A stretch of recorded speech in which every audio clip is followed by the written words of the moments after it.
If you like this video, make sure to subscribe to our channel and hit the notification bell icon to get the latest updates. Let's start with the configuration what we were discussing yesterday on the GTS. Okay, we were talking on the prerequisite of the data replication. Okay, we discussed on the master data and the document we were discussing from the document point of view. We discussed the prerequisite at the ECC GTS plugin, the filter criteria.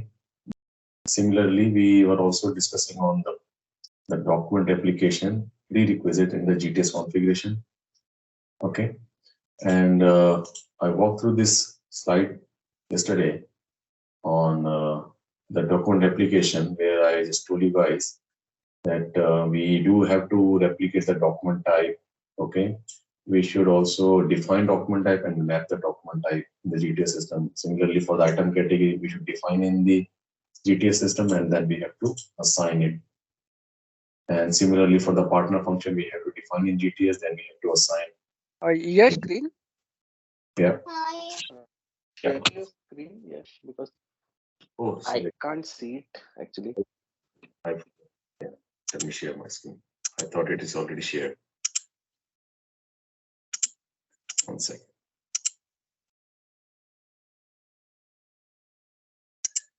Is it fine now? It's coming fine? Yes.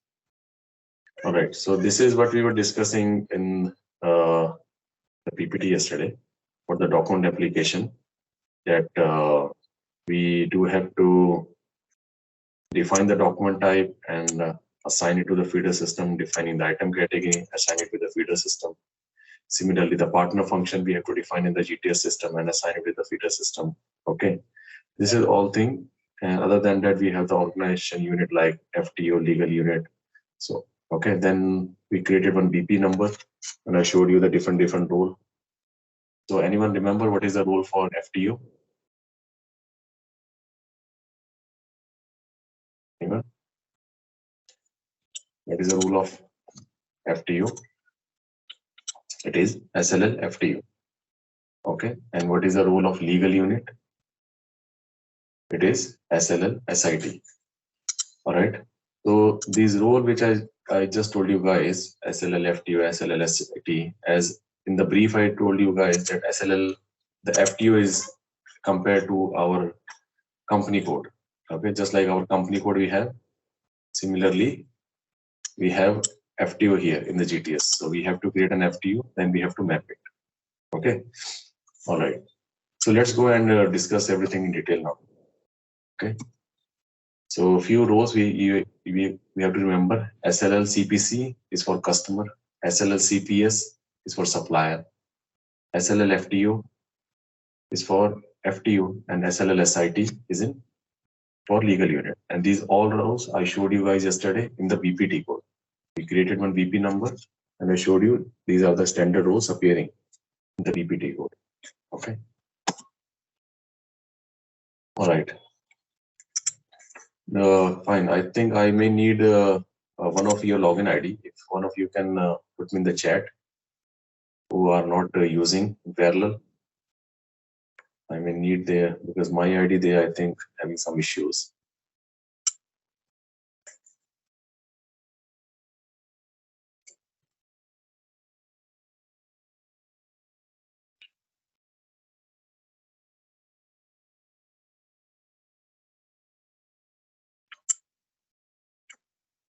Yeah, can any one of you put your user ID, the GTS user ID and the password?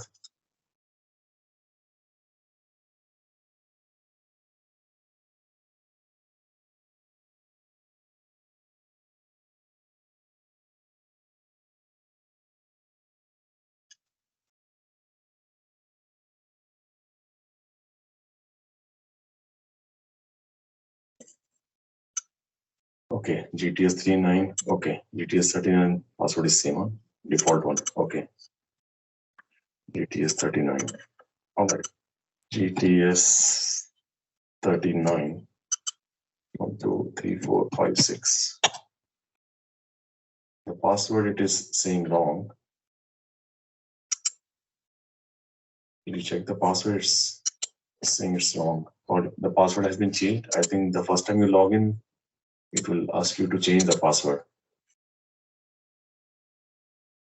But it is not asked when Yes. Okay, it is SGTS. S. Okay. Okay. Okay. Okay. Okay. It is SGTS. Huh? All right. 1, 2, 3, 4, 5, 6. All right. Now it is asking. Yeah. So I'll keep it as a 1, 2, 3, 4, 5, 6, 7. Okay. So you can use it. I just added one more digit, 7. Okay. Okay.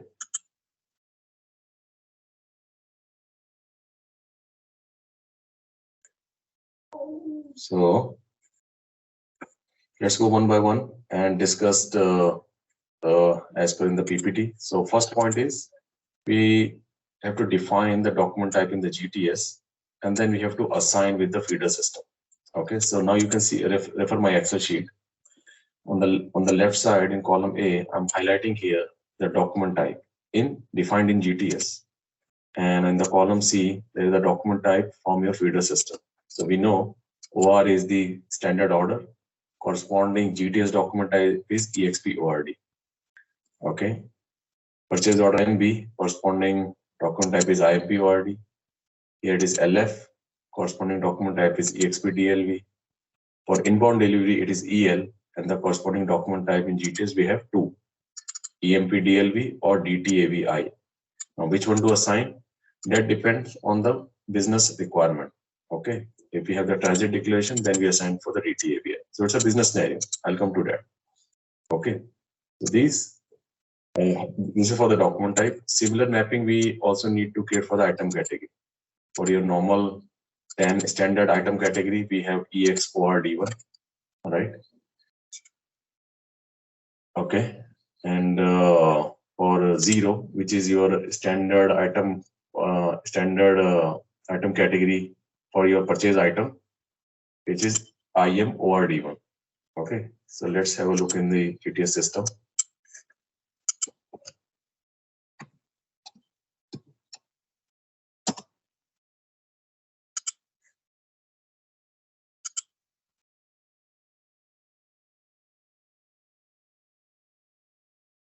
Come to the general setting.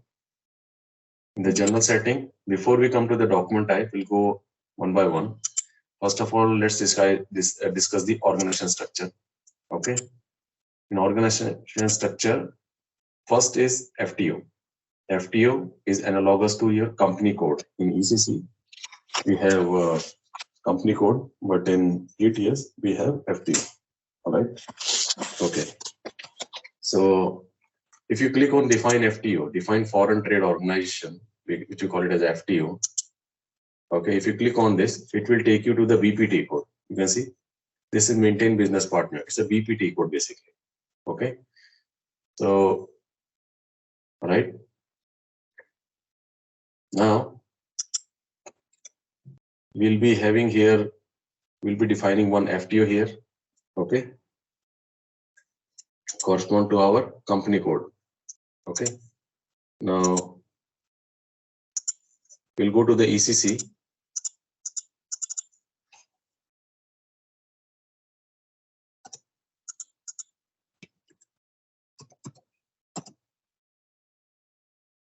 So ECC, it's a different password. Sorry, it's a different system. One second. ZaranTech ECC.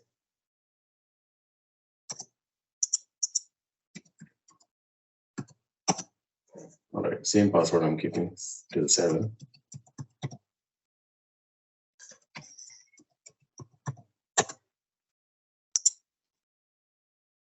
All right, so let's go to company code here. The company code that we'll be utilizing is 1000. Okay, 1000, right? But we have to go to the corresponding address also for this company. Is that OX 11 for the company code, or what is that? OX 10 is for the plant. works 13, then I have to go in SPL.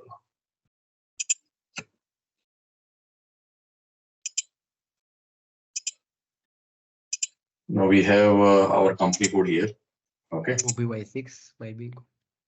OBY6 for the, yeah, it's for maintaining the central data for that company code. But I'm interested to know the company code address basically. Okay, this is my company code 1000. Okay, and the corresponding address we can find here. Okay, the entire address. So the corresponding organization in I have to create here in the BP. Okay, the BPT code. So if I just go back, so I'm in define FTO, define foreign trade organization. But if you click here, it will take you to the BP transaction only. Okay, so it means in GTS FTO, which is analogous to my company code in ECC, is created as a master data, as a business partner, as a master data. All right. So this is a learning. Now what we have to do, we have to click it as an organization. We make one organization. Okay. We'll just give here one external number assignment. Okay. We'll keep FTO dash 1000. It is accepting the numbers, it is accepting like this FTO underscore 000. Okay. It is A00099. Fine.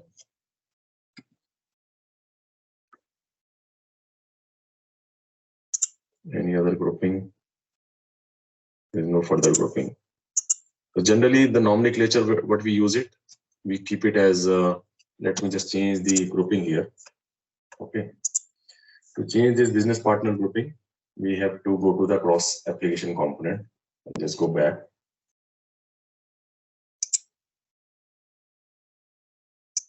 If I just scroll up, close the GTS node, come to the cross application component. Okay. And then business partner, basic setting and number ranges and grouping. And I'll just change the number range here. Rather than I also have this AZ. Okay, AZ. What I can do, I can use this as a AAA dash 000.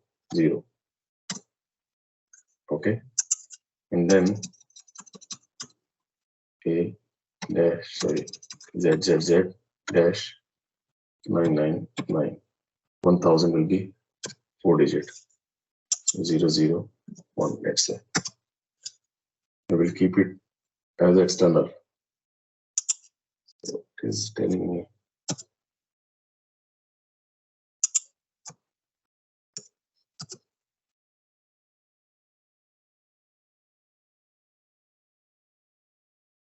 coming under which one?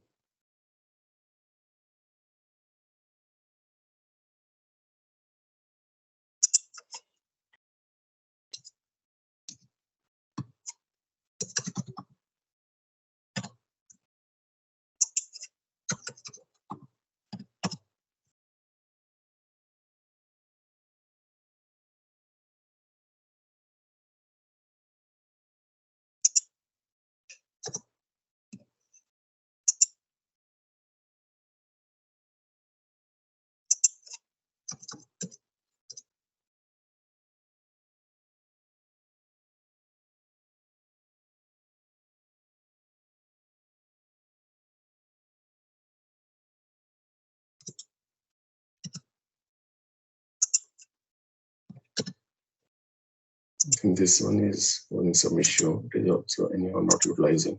All right, this is done now. So it is a digit. Okay, so let me just keep it back 001. Let me just save this. All right. Okay, and what I have to do in parallel, I'll go to the BPT code. So we can go with from the configuration, define FTU, or we can come via BP also. We can directly come to the BP transaction and we can create one FTU. Organization. If I choose the external number and try to give that number again. Yeah, now system is accepting without causing any issue. Okay. All right. So this is my ECC screen. So what I have to do now, you just copy this entire detail. Okay. The name and then paste here in the name section.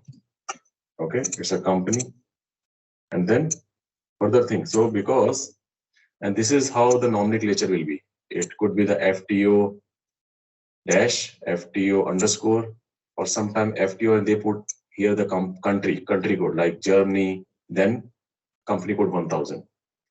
Okay, so the first part is FTU, so it will, so that we can understand, okay, this is the FTU. Similarly for legal unit, we keep it here short form LU, a kind of abbreviation, so that we'll understand it is a legal unit, okay, which is representing one plant. So just by looking at, we can understand FTU, it's a GTS FTU, and 1000 is representing the corresponding company code in the feeder system, 1000. Okay. And we are keeping the same address. Okay, everything same here.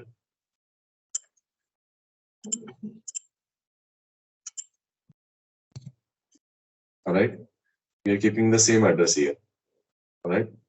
Rest I'm just keeping as it is. Okay, we just have to enter the address and click on save. And what role we have to give here? We have to give the role as SLL FTU. Okay, we have to take the role SLL FTU. But before that, let's save this.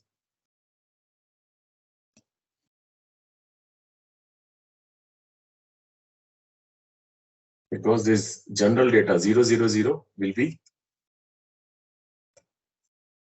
always there, irrespective of what role we are changing. We are creating SLL CPC role for customer, SLL CPS role for supplier, even for SLL FTO. This 000 will always be there as a general data. Okay.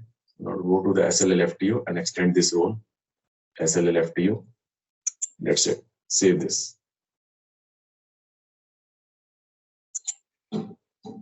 Okay. Now you can see here this role SLL FTO. As I told you, this 000 business partner and if yes, we are also using the financial services. So these two as a default will be there always, 000 and FS multiple 0 financial services. These two rows will be default always. Financial services you may not find everywhere because it all depends on the configuration. If we are also using the finance data in the GTS, then we can have this financial services. Otherwise, it is, you may not see this, but if it is there, this is also coming as a default. Okay, but 000 you'll find all the client. Okay, as a default general data. And what role we have to add additional? SLL FTO is the role which will indicate my system that this particular business partner is a FTO, right? Okay. Similarly, we also have to create the SLL SIT that will be for my plant. So we have created the FTO. Now where we have to go? Come back to GTS again. In the GTS, I'm in general setting, then organization structure. We have defined the FTU in VP transaction. You can go from here also. Then scroll down. As I told you, that rule is define and assign. Define and assign. So we have defined FTU in the GTS, and now we will assign. We will assign to the organization unit. Okay. Now we can assign both the level, feeder system and the feeder system group level, as I explained you guys about the concept of logical system. Okay, yesterday we discussed about the logical system, right?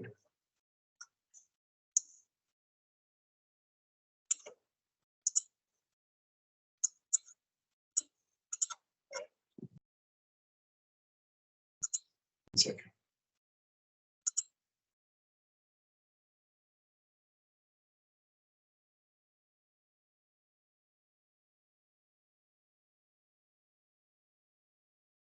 Yeah, this is the one. I don't know where I kept it. Okay, we were discussing on the logical system yesterday. Okay. Yeah, here only I explained you guys logical system. That time I told you guys that if this logical system group, we also have an advantage that whatever the assignment of the document type of the FTO, company code, or the legal unit plant combination or the document type combination, we just have to assign it at the logical system group level. Okay. And if you come to the SPRO configuration, we have been given an option whether you want to go for the feeder system level or feeder system group level. Okay. Now it's a choice here. If we go for the feeder system level, if we have a corresponding a different document type mapping for the feeder system 1 and different document type mapping for the feeder system 2. But if we are using same mapping for both the document type, okay, for all the logical system group, all the feeder system, then let's maintain it at the logical system group level. Okay. So this concept you understand very well. What is the logical system? What is the logical system group? So now we can take a call whether you wanted to create this mapping of FTO at the company code or for a specific to a feeder system, or the same mapping is applicable to all the feeder system. Okay. All right.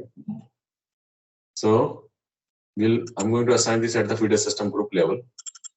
Group level will give us a flexibility that if we are assigning it at the group level, then in future we have the more feeder system.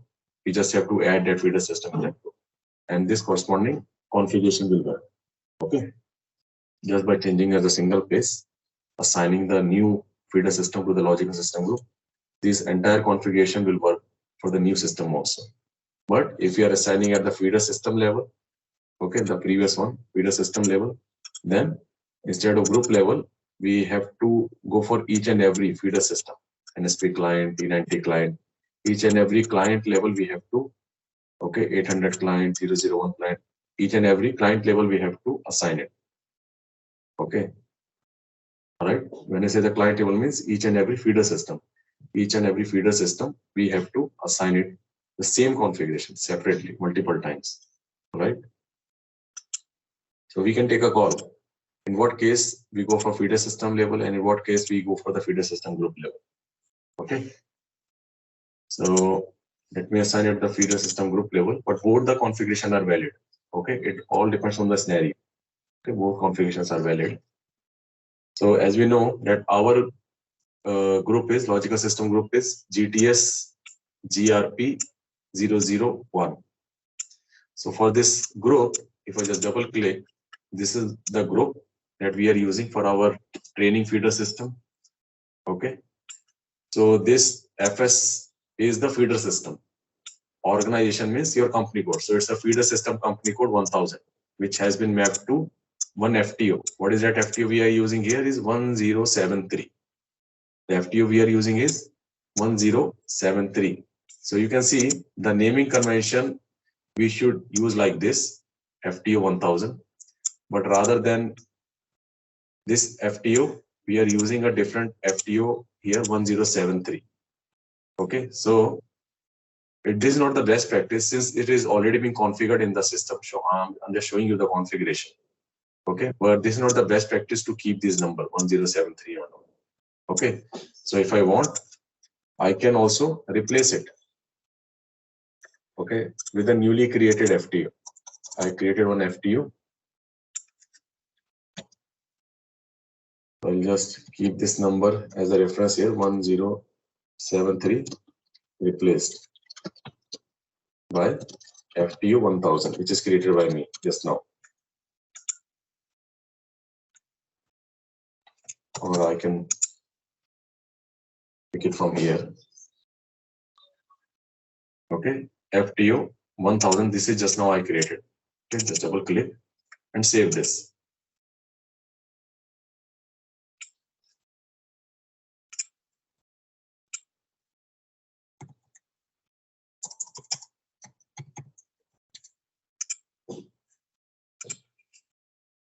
All right.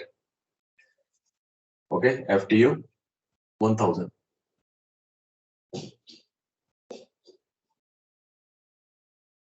Okay. Now the similar thing we have to do for the plant also. From the feeder system, we have to map it to the GTS legal unit. In GTS, we call it as a legal unit. Okay, for the plant assignment, and for the company code assignment, we have foreign trade organization. And the role of foreign trade organization is SLL-FTO, and the role of legal unit is SLL-SIT. So let's do that. Let's go. And come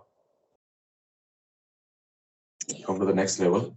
In this, I just wanted to tell you one more thing, that this configuration, if I just copy here, and instead of 1000, I'm giving here any random value.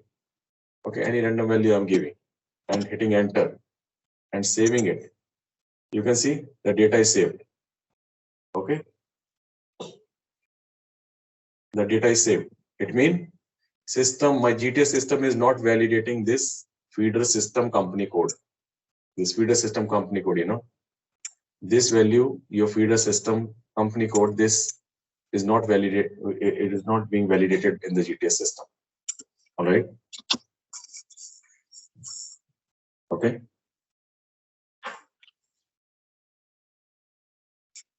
So while maintaining the configuration, we have to make sure that we should avoid any kind of a typo error here. Okay. Because system. Yes, one question. So suppose this is not validated. Another thing is validated, right? Suppose 1000 earlier we have already created one FTO organization, FTO number. That particular company code we cannot assign again, right? That validation must be there, right? In GTS. So are you saying that if 1000 I wanted to assign to the separate foreign trade organization? Two trade organization means FS organization right now it is suppose 1000 and FT organization in the below. I have made two thing 10731 and another one which just newly created. Then that is not possible, right?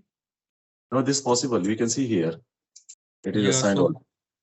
So what I can do here, I'll just take this and copy, and I'll assign this to another FTO also. Let's say I'm assigning this to FTO FP01. Let's say enter. Okay. Okay. For the group, this is the combination that you are saying, right? For the corresponding logic. Yeah, this is being validated here. Yeah. This combination is being validated. Correct. It will be validated, right? For the combination, because it's a combination of logical system group and the company code. This combination being validated, not a company code only. This combination will be validated. Okay. Yes. So if you just have a look at the configuration that you are referring, this one, right, 1000. So you can see here the logical system group is different. Okay. So the combination is being validated. Logical because reason behind that might be in ECC we are having a one company code only, right? And for same company code we cannot map two company trading this here in GTS. Right. Yeah. So that has to be unique, yes. Okay, so that's why we have the logical system associated here. Okay, because we can have two feeder system. Okay, and we can have same company code in both the system. Okay, but if we wanted to in GTS, we want to, for example, we can have 1000 in feeder system 1 and same 1000 in feeder system 2. But 1000 in feeder system 1 is for Germany, but 1000 in the feeder system 2 is for Belgium. So in GTS, we want to create the two separate FTO, one FTO for Germany, one FTO for Belgium. Okay. Since we wanted to map separately, that's why we have this concept of the logical system here. Okay. Logical system or logical system group is a differentiating factor here. Okay. Yeah, got it. Yes. Yeah. Thanks. Same concept will be valid all across. So when I say all across, I'm talking about the different element. We started with FTU. We will be coming to legal unit. We will be coming to document type, item category, partner function. Okay. So this concept is valid. Okay. All across the elements. All right. So So we have assigned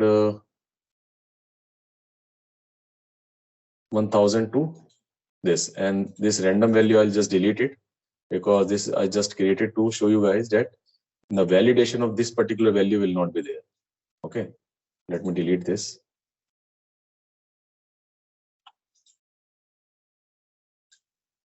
So FTO assignment is done. Now the next step is legal unit. Define, assign. The rule is define, assign.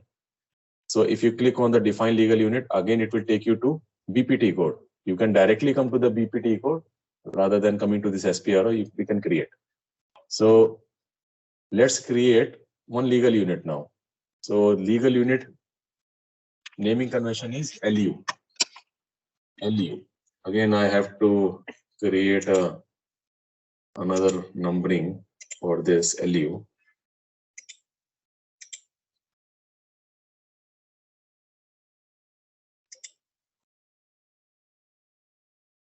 For this training, let me just change it. Okay.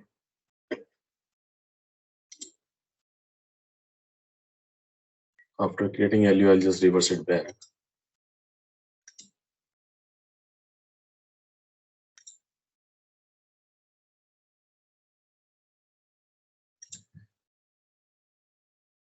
Let me create another number range with a L legal unit, which is 0001 to LU 9999.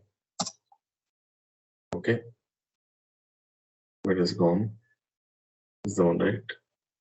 External. Save this, and I'll just assign it to the grouping. This is a business grouping. Okay, this is the number range association. So 2000 grouping I'm assigning to number range, and it is taking external. Save. Right. Now let's go back to BPT code and click on organization. Okay. And this time we have to give LU legal unit, and the plant I'll be using is again 1000. My plant is also 1000. Okay. The numbering here I'm using is the external number assignment. So the system should allow me, because I have changed the number range to LU. It is still taking FTO. 1 second. Not changed, I think.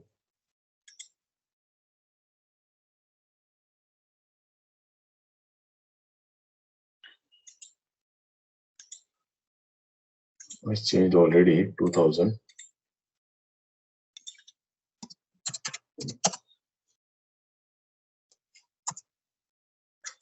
Organization.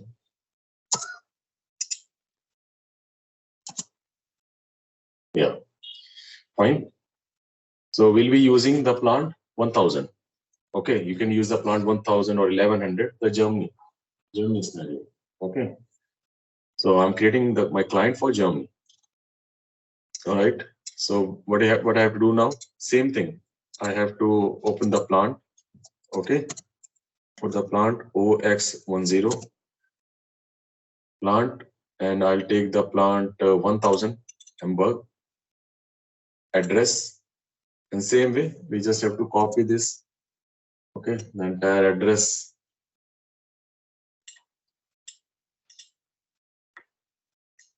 Just paste it here. Oh.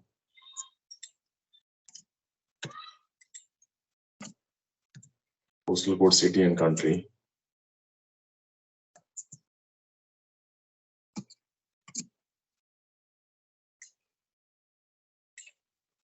Okay. All right. And the name.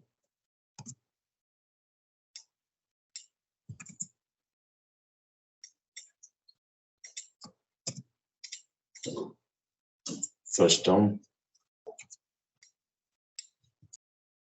That's it. All right. Now, first of all, save this. Okay. Save this and then add a role. I saved it. And now add the role. Now, what is the role for legal unit? The role is SLL SIT. This is the role, SLL SIT.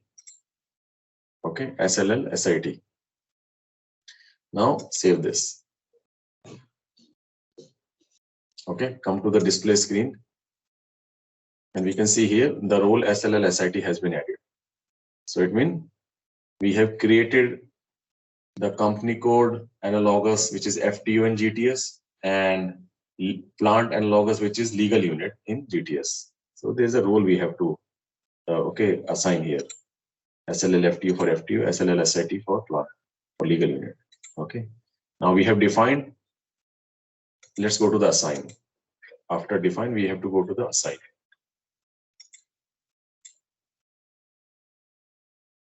In the organization structure, just define FTO, assign FTO. Here we have define legal unit and assign. Okay, assign legal unit. Come to this. And we can see here the feeder system, logical system level, and the feeder system group level. So this differentiation you know already. It's the feeder system level and the feeder system group level. Logical system group level. Other than that, you can see one more configuration here at the plant and the storage location combination level. Now, in what cases we go for plant and the storage location combination? Okay, in what cases? So the cases where we have inventory coming in the GTS. So yeah, in GTS also we do maintain the inventory. Okay, as a duty paid, custom duty paid stock, and the custom duty unpaid stock. The concept of bonded warehouse. Okay, or the inward processing, outward processing. Okay, prescribe and use, foreign trade zone. These all are the custom special processes. Okay, we call it as a special custom procedures. Okay, so these custom procedures in GTS allow to maintain the inventory in GTS as a duty paid stock and the duty unpaid stock. All right. Okay. For if we are implementing these scenario, then we maintain the plant and the storage location combination here. Okay, in this configuration, feeder system level or feeder system group level. All right. Since we are for the training, we are just keeping our scope limited to the compliance of the custom. We are not going for the special processes. So we will just maintain entry here, assign at the plant level. We are not maintaining any inventory. Okay, for the training purpose. So let's assign plant here. Same way. You can see here the plant is assigned to 1074 legal unit. This is the one. So as I told you, this is not a good naming convention 1074. I'll just replace it. I'll just keep it here.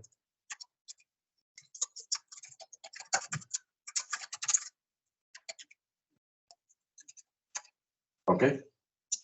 So this is my plant. Feeder system organization means it is organization doesn't always mean as a company code. It is an organization element. Feeder system organization element. Okay, it's a feeder system organization element. So what is a feeder system organization element? You can read from the subject line here. It is plant. So 1000 is my plant. Let's assign it with the corresponding legal unit. So LU 1000. This is I created with the role SLL SIT. Enter this and save. Right.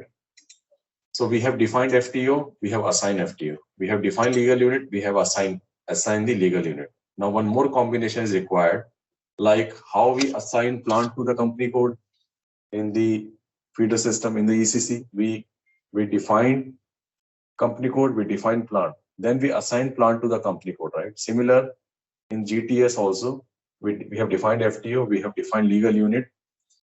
Okay, we have assigned to the corresponding feeder system elements, organization elements, but we also have to map FTO and the legal unit in GTS. Okay, just like how the company code and the plant are being assigned. Similarly, we have to assign the legal unit to FTO. Okay, so here we have assign legal unit to foreign trade organization. Okay, the one which we have just deleted that was for 1074 and 1073. So we'll create an entry for our newly created legal unit and FTO. My legal unit is LU 1000 and FTO is this one, FTO 1000. Okay, so my plant 1000 mapped to company code 1000. In GTS, we call it as a legal unit and the FTO. All right, save this. All right, so organization structure is finished. Okay, organization structure, the prerequisite configuration is finished. All right, let me know if any doubts are there understanding the organization structure. Okay, these are the prerequisite before start transferring our transactions. Okay, I'm not talking about master data. Master data doesn't need all this. Okay, your master data doesn't need your FTO and the legal unit assignment and all. Okay, your document type or the item category. Master data we can transfer, just maintaining the number ranges. That's it. You just have to maintain the number ranges for your business partner. Okay, then we can simply transfer the master data. Okay. For the document, we have to create the organization structure, partner. Okay. We have the organization structure, partner. Hi, Ash. This is Thiru. Yeah. Yeah. Actually, if we create the new company code, okay, so is that possible to copy that define and assigning things from the existing company code in that new company code in GT system? So your question is that if we are defining a new company code, yeah, okay, in the same country, correct? Yes. Let's say currently we have 1000 in Germany, and you want to create one more company code in Germany, let's say 1100, 1100. Okay, and we want to assign to the same FTO, correct? In yes. GTS, FTO 1000 only, you want to assign both the company code, correct? Yeah, so this is allowed. Okay, even because FTO work as an umbrella, FTO work at the country level. Okay, the FTO which I create, that works at the country level. Okay, it's just like an umbrella for the entire country. It means whatever the company code I have created, okay, in that country, your company code 1000, your company code 1100, but both are in Germany. So both can be assigned to same FTO because FTO is at the country level. Okay, at the country level, we assign it to the company code. Okay, but it is not as I told you, it's analogous. Okay, but it is not same. FTO is not same as company code. Okay, because FTO is an organization element for the GTS, which is at the country level. Okay, it is not same as the company code, although we assign it to the company code, but it is not same. So it's a very good question. Yeah, we may have one or two company code in a country. So both company code we can assign to same FTO, one FTO for that particular country. Okay, and if you want, we can create a separate FTO also.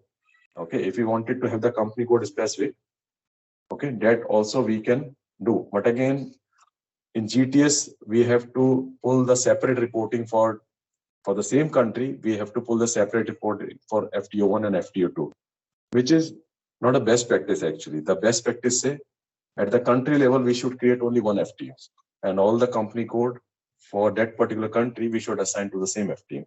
Okay, this is the best practice. All right. Okay. Thank you. Thank you. Yeah. Yeah. Now, let me know if any further queries are there. All right. Now, similarly, we have a partner structure. We have to define partner structure, and then we have to assign partner structure. Okay. So let's go and have a look at the partners, define partner function.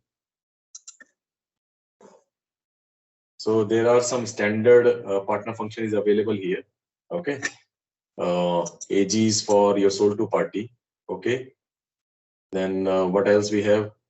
RG, RE for bill to party. RG is for payer. Okay. And then what else? WE. WE is for your ship to party. Okay.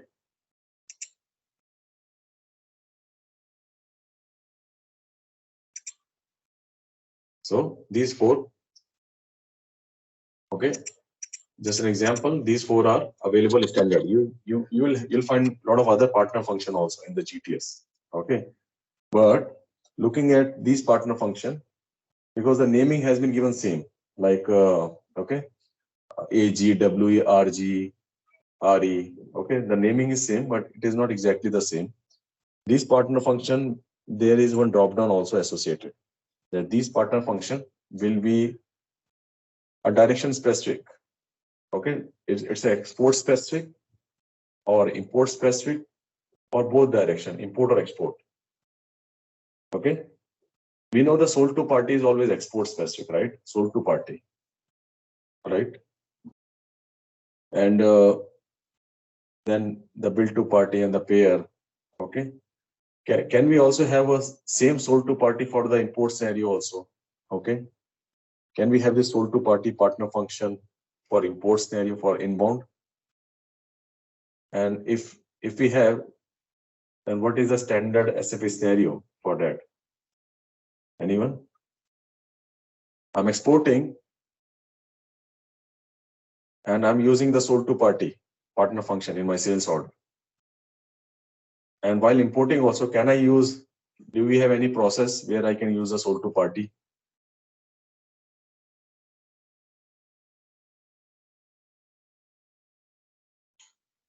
Do you use any process in SD?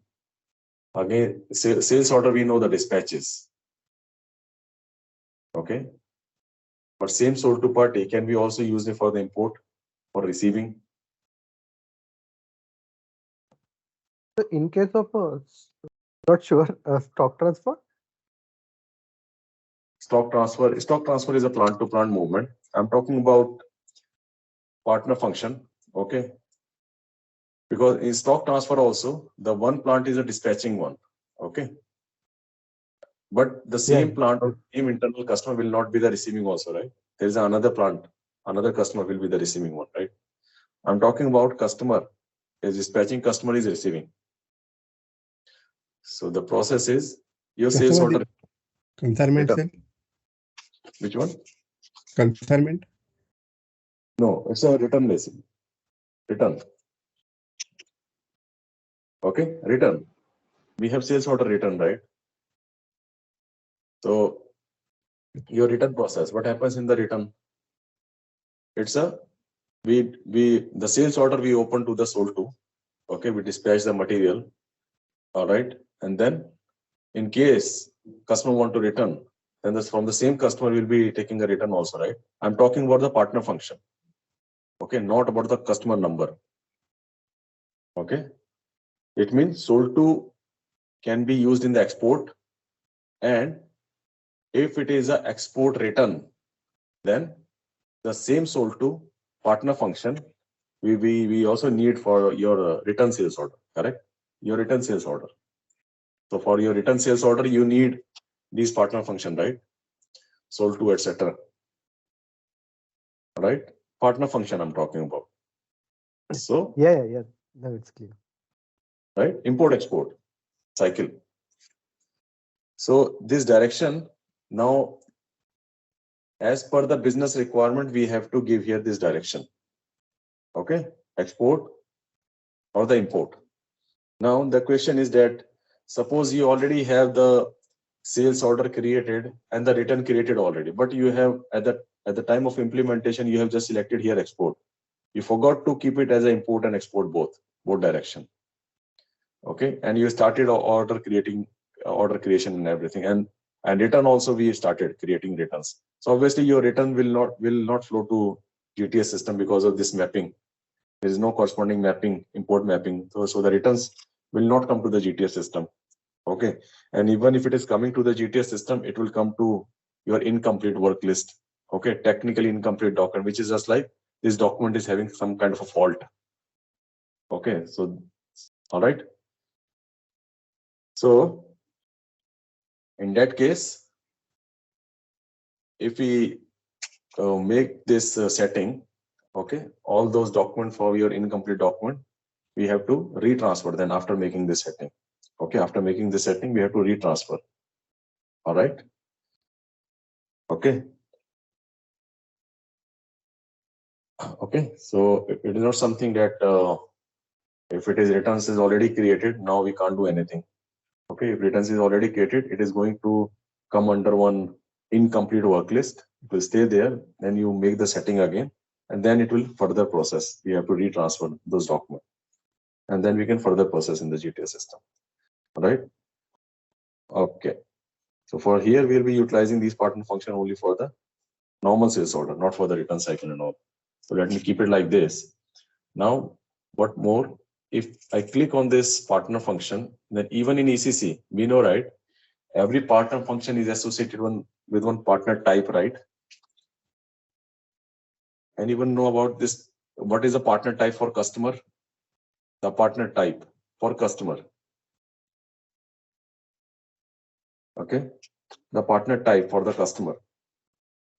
You might have seen KU, LU, the partner type in your feeder system. Okay.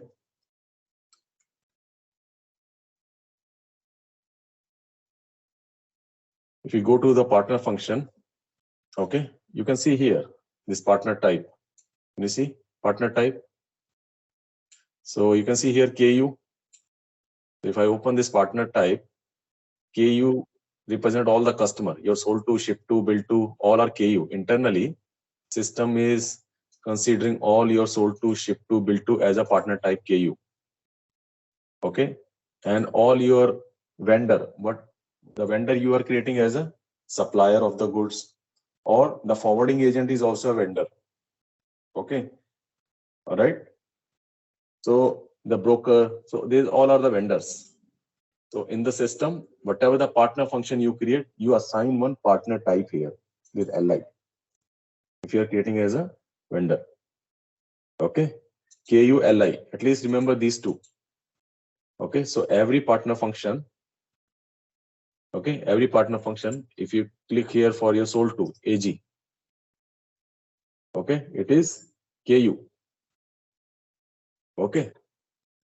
Similarly, your partner function bill to party. You can see here KU. Payer is also KU. So all the partner function you are creating for the customer is KU.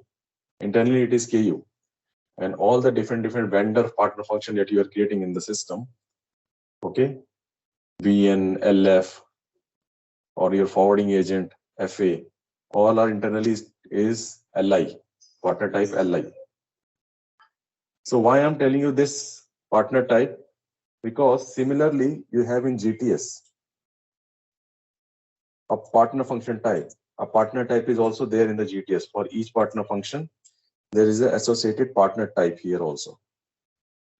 Okay, to understand this partner type in GTS system, I take you to the ECC and showed you that even in the ECC, we have this partner type. Okay, this partner type. So every partner function in ECC, we have the partner type. Similarly, in GTS also, we are defining the partner function in GTS. The partner function, this is a GTS partner function. Okay, but I'm highlighting here, it's a AG. You can also create as a ZAG. Okay, ZAG or ZRE, ZRG. Okay, or any Z partner function you can create here. But how the system will understand that this partner function is a sold to? Okay, system will understand based on this partner function type. We have to assign this partner function type cus AUG if you are creating a Z partner function for your sold to. Okay, if you are creating ZAG, okay, or Z1, Z2, anything Z. So system will understand using this partner function that this is internally it's a sold to party, and we have to assign it to the sold to partner function of your ECC system. Okay. Let me know if any doubt you have any doubt understanding this partner function type. Okay. If you already have an idea from the ECC partner function type, which I showed you, KULI, If you already know that, then it's easy for you to connect partner function type here. Similarly, other partner function type, the important ones, for RE you have cus REM. So even if you just read the description, you will come to know build to party buyer. Okay, cus REM. What else? RG. Okay, cus REG, pair. Okay. Then ship to party. Ship to party is cus BUP. Earlier it was a different partner function, which is importer, but now they have changed it. They change it as a cus BUP. Okay, so this one you have to remember, business partner. If you do not select a proper partner function type and you have assigned with the feeder system, then your transaction will be troubling you a lot, because you will not find the expected result then. Okay, some kind of an error, some kind of a different behavior the transaction will do in the GTS system. So this partner function, because all our SPL screening work based on this partner function only. Embargo screening worked on this partner function. License determination also worked on this partner function. So if you do not select a proper function type here, okay, then the corresponding screening will not work in the system. Okay, so the partner function is very important concept in the GTS system. All right. So this earlier it was for others partner function which I showed you, AG, sold to party. So it was easy to understand because it was highlighting the same text. Okay, because AUG means here you can see the sold to party. So it is easy to identify just by reading the text. Okay, it's a sold to party. Okay, similarly your ship to party and all. If you just simply go down, you can see here bill to party. Okay. Okay, the pair on just above this pair, you have it pair. Okay, but for your ship to party, earlier it was importer. Okay, cus IM, but now they have changed it to cus BUP, business partner. Here they have not mentioned in the description as a ship to party. So if someone kept it blank, so we should know that it is cus BUP. It is assigned to cus BUP, business partner. Because from just by reading the text, you won't be able to identify this one, this party of one. Other three are easy to map. Okay. Similarly, for your vendor, if you come to the VN partner function or the LF partner function,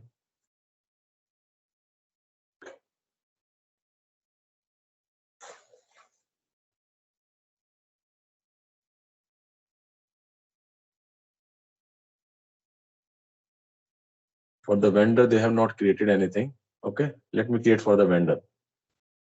So for the vendor, you have the partner function VN or LF vendor. Okay, it's for the import scenario, and the corresponding partner function type will be utilizing here is it is seller. Okay, we call it as a seller, cus ANM. Sorry, cus ANM is a declarant. It has gone.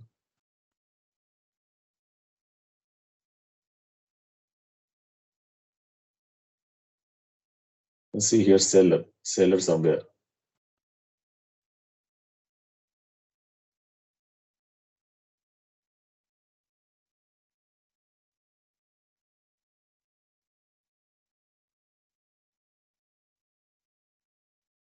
Yeah, cus VKA, seller. Okay, this is the one.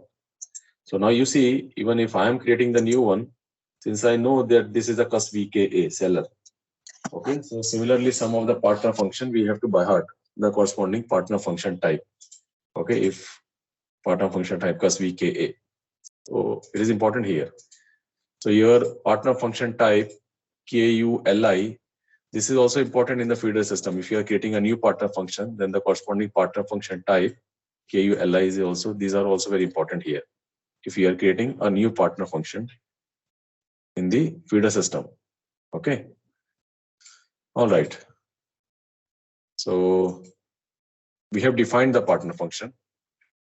Next step is assign the partner function. So let's go here, assign the partner function at the logical system group level. Okay, our group is GTS GRP01. This is our group.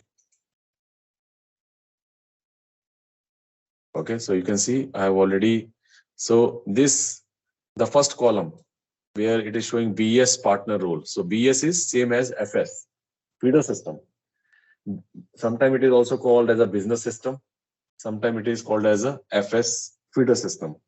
Okay, but it's the same thing. BS here is, so if I just click on any of this entry, if I just double click, so this, you can see here BS. So this BS is same as FS. BS means business system. FS means feeder system. So it's a basically feeder system. So here you give your feeder system partner function, internal partner function, which is AG. Okay. Externally, we call it as a SP.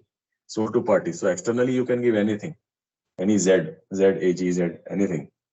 But in the GTS, we map it with the internal partner function, AG, RE, W, okay, RG, internal partner function. And this partner function is from the GTS. As I told you, here you can give anything.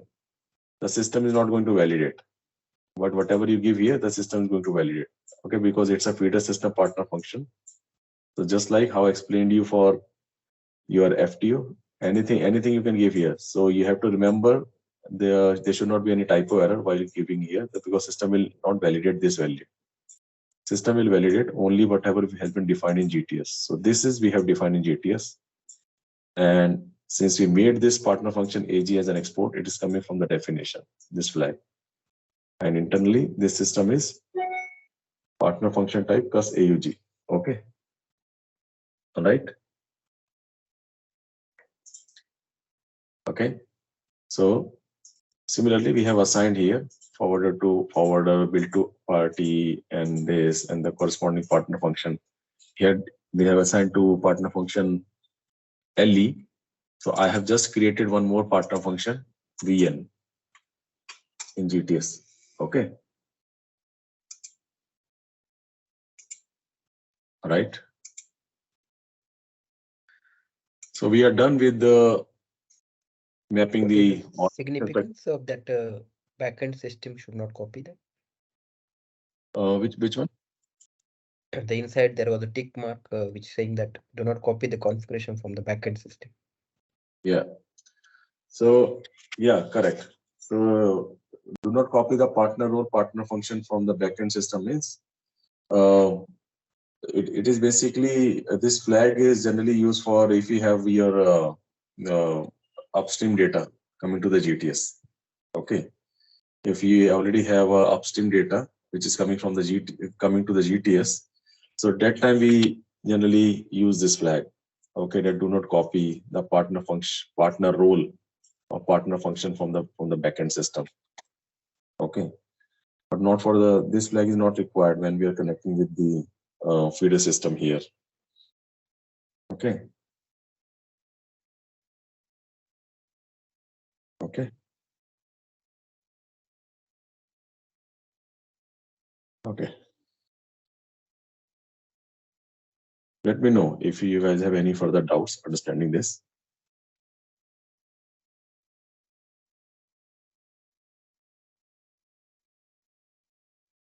For SAP, at least like all partners, the standard partners are not available, only 4 are available. You're talking about for this particular training? No, in general for the GTS, you mentioned for AG is there, and then RE, RG there's there, but all remaining standard partners like forwarding agent we have created manually, right? Right. We have like declare and data provider. Okay, a lot of partner function will be there already given in the system. Basically, important one is, so there will be a lot of partner function. For each partner function type, there will be, okay, like you can see here, the forwarding agent. Look, so we can create here, like we are creating FA in the ECC. So corresponding, we also create here, let's say ZFA, and we assign this partner function type, cus FRW, that's it. Okay, so similarly, for each partner function type in standard GTS, they will be providing the corresponding feeder system. If there is a feeder system in standard, they have. Okay, but otherwise they will just keep the same naming convention, like declarant. They'll just keep it as a cus ANM, because declarant we don't have. in the feeder system. So here also you'll find the same name, just like here, CUS A&M. Okay. Lot of partner function you'll find here in the standard with the same name, CUS A&M, CUS DADL, because these partner function doesn't exist in the GTS system, sorry, in the ECC system. These partner function is of use in the GTS system only. Okay, since this partner function is specific to GTS, so they are using the same name as their partner function types. So in the partner function type is CUS A&M, they are using the same name, CUS A&M. Okay. Yeah. But the question was like, if your partner function like contact person is there, which is already available in SAP also. So do we have the partner function contact person automatically as a standard, or do you have to create for it? We will be having in the standard function will be having. Okay. In case if your client system doesn't have, then yeah, we have to create the one. Okay, we can create anything. Here we can keep any name, ZCP, CP, CP1, anything you can create. But the important thing is corresponding contact person, that corresponding partner function type for your contact person should be selected here. Okay, the contact person. All right. So you can see here. But yeah, that we understood. We just want to like reconfirm that that contact person ideally it should be there, right? As per standard. I'm not sure it is IDES system. Somebody has might be deleted or, but as a 00 client, it should be there, correct? It should be there, yeah. So Yeah, as I said, whatever we have in the feeder system. So because I have carry out one assignment with SAP India also. I provided the training for one of the batch for SAP India. So that time I got the SAP India system to carry out that training. So their server is like, it is completely full of partner function. So whatever we have in the standard, whether it's a sales or SD or at the MM, okay, and even for the EWM, okay, there that corresponding partner function, it was already available here. Okay. Okay, that's great. Yeah, because the confusion was because I think the forwarder is normally SAP have the two partner functions. One is in the language of the system and one is for the display language. So forwarder is normally SP, and here SP is sold to party. That's why it was confusion that it was always we have to create manually, or in 00 it will be always there. But as you mentioned, it might be a training system. So that's why somebody might have changed. Yeah.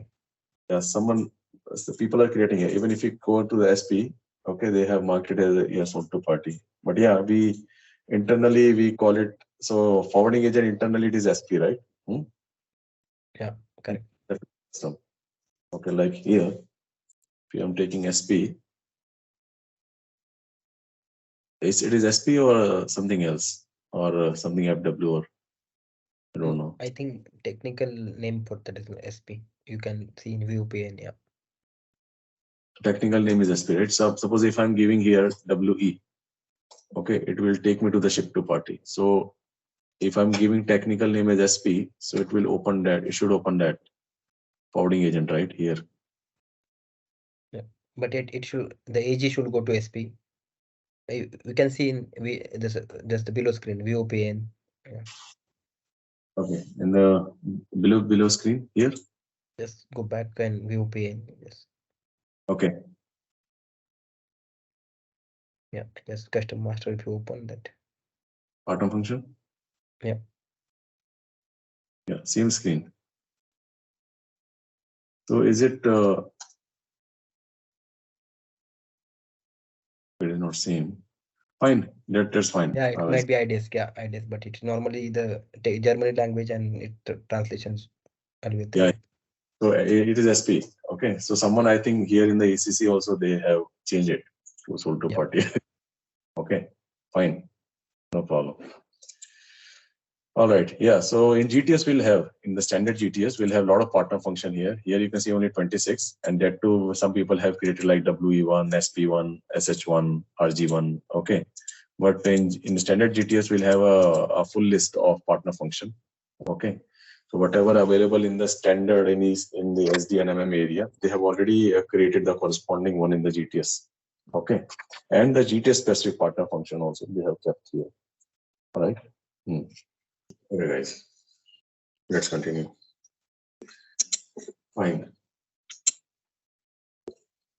So we discussed here the partner structure. We defined the partner function and assigned the partner function. Now we have one more thing here, which is a group of partner function. So in GTS, we have another term, which is a partner function group. Okay. So as of now, I'll just take you to the definition that we are defining here, the group of partner function. Okay. I'll just choose any one group. So this entry that you see here is a group. So, okay. So this entry is just an entry. Okay. A group. Under this group, we have many partner function assigned. Okay. You can see here vendor, forwarder, declarant, data provider. All this partner function has been assigned here. Okay. Now, where we assign this partner function group, okay, when we come to the screening section, SQL screening, embargo screening, okay, that place we are going to assign this group, okay, the partner function group we are going to define here in the general setting here in the partner structure, okay, but the assignment will happen below in the compliance area or the custom area. Okay, so we have to define the group specific to the compliance area, group specific to the custom area. Okay, so for the different process, we made a different partner function group. So this is a term which is a GTS specific, the partner function group. So as of now, I'll just give you the overview of this, that we are creating this group of partner function and we are defining this partner function inside this group. Okay. And this partner function group, we are going to assign in the compliance area and in the custom area. Okay, in the compliance and the custom area, we are going to assign this partner function group. All right. When we come to those areas, then I'll discuss more in detail about this partner function group. But this is also very important functionality. Okay, this partner function group. All right. Okay. Now, document structure. We need to discuss on the document structure, the document type, and the item category. So again, the same rule: define document type, assign document type, define item category, assign item category. Okay. In my Excel sheet, I just show you how in the brief it will look like. This is how it will look like. This is what I'm highlighting is the GTS defined document type and the corresponding document type on the right side from the feeder system. Standard sales order, standard purchase order NB, standard outbound delivery LF, standard inbound delivery document type EL. And here below here is the item category.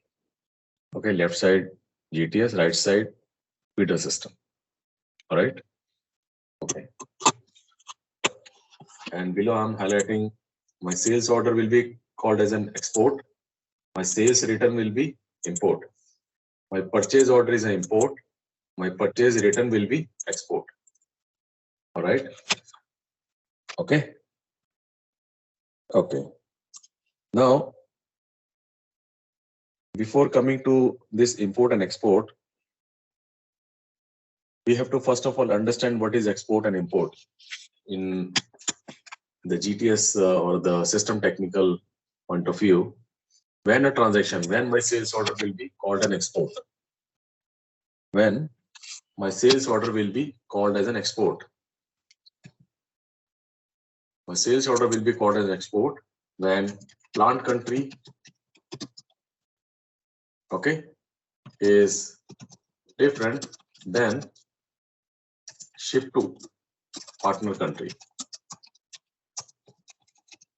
All right. Plant country is different than ship to partner country. Then this is the definition of export. This is the definition of export. All right. This is the definition of export. Now, similarly, what is the definition of import? Okay. What is the definition of import?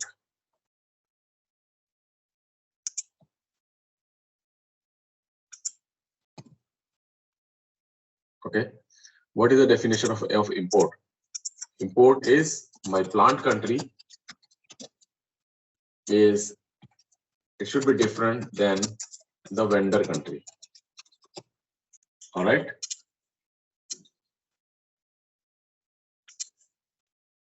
All right. Plant country in the purchase order. Okay. And where you have this plant country in the sales order or the purchase order. Okay. If you are talking about the import, then these both information, plant country and the vendor, will find in the purchase order. And when we are talking about export, the plant country and the ship to, the plant and the ship to will find in the sales order. All right. This is a definition.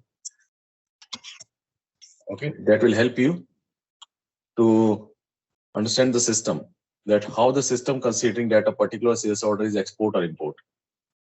All right. Now, this is the export and the import transaction. What is a domestic transaction? Okay. We have to understand what is the domestic transaction.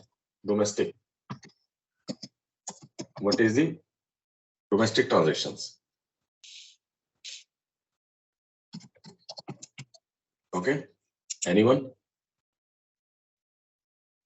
What are the what is the domestic transaction? What do we mean by the domestic transaction?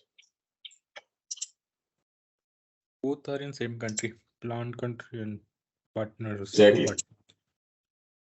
Exactly. Plant country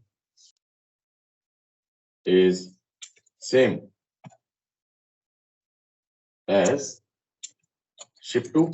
If it is an order scenario, it's a ship to. Okay. Or okay, in case of sales order, it's a ship to. In case of purchase order, it's a vendor. And that is called the domestic transaction.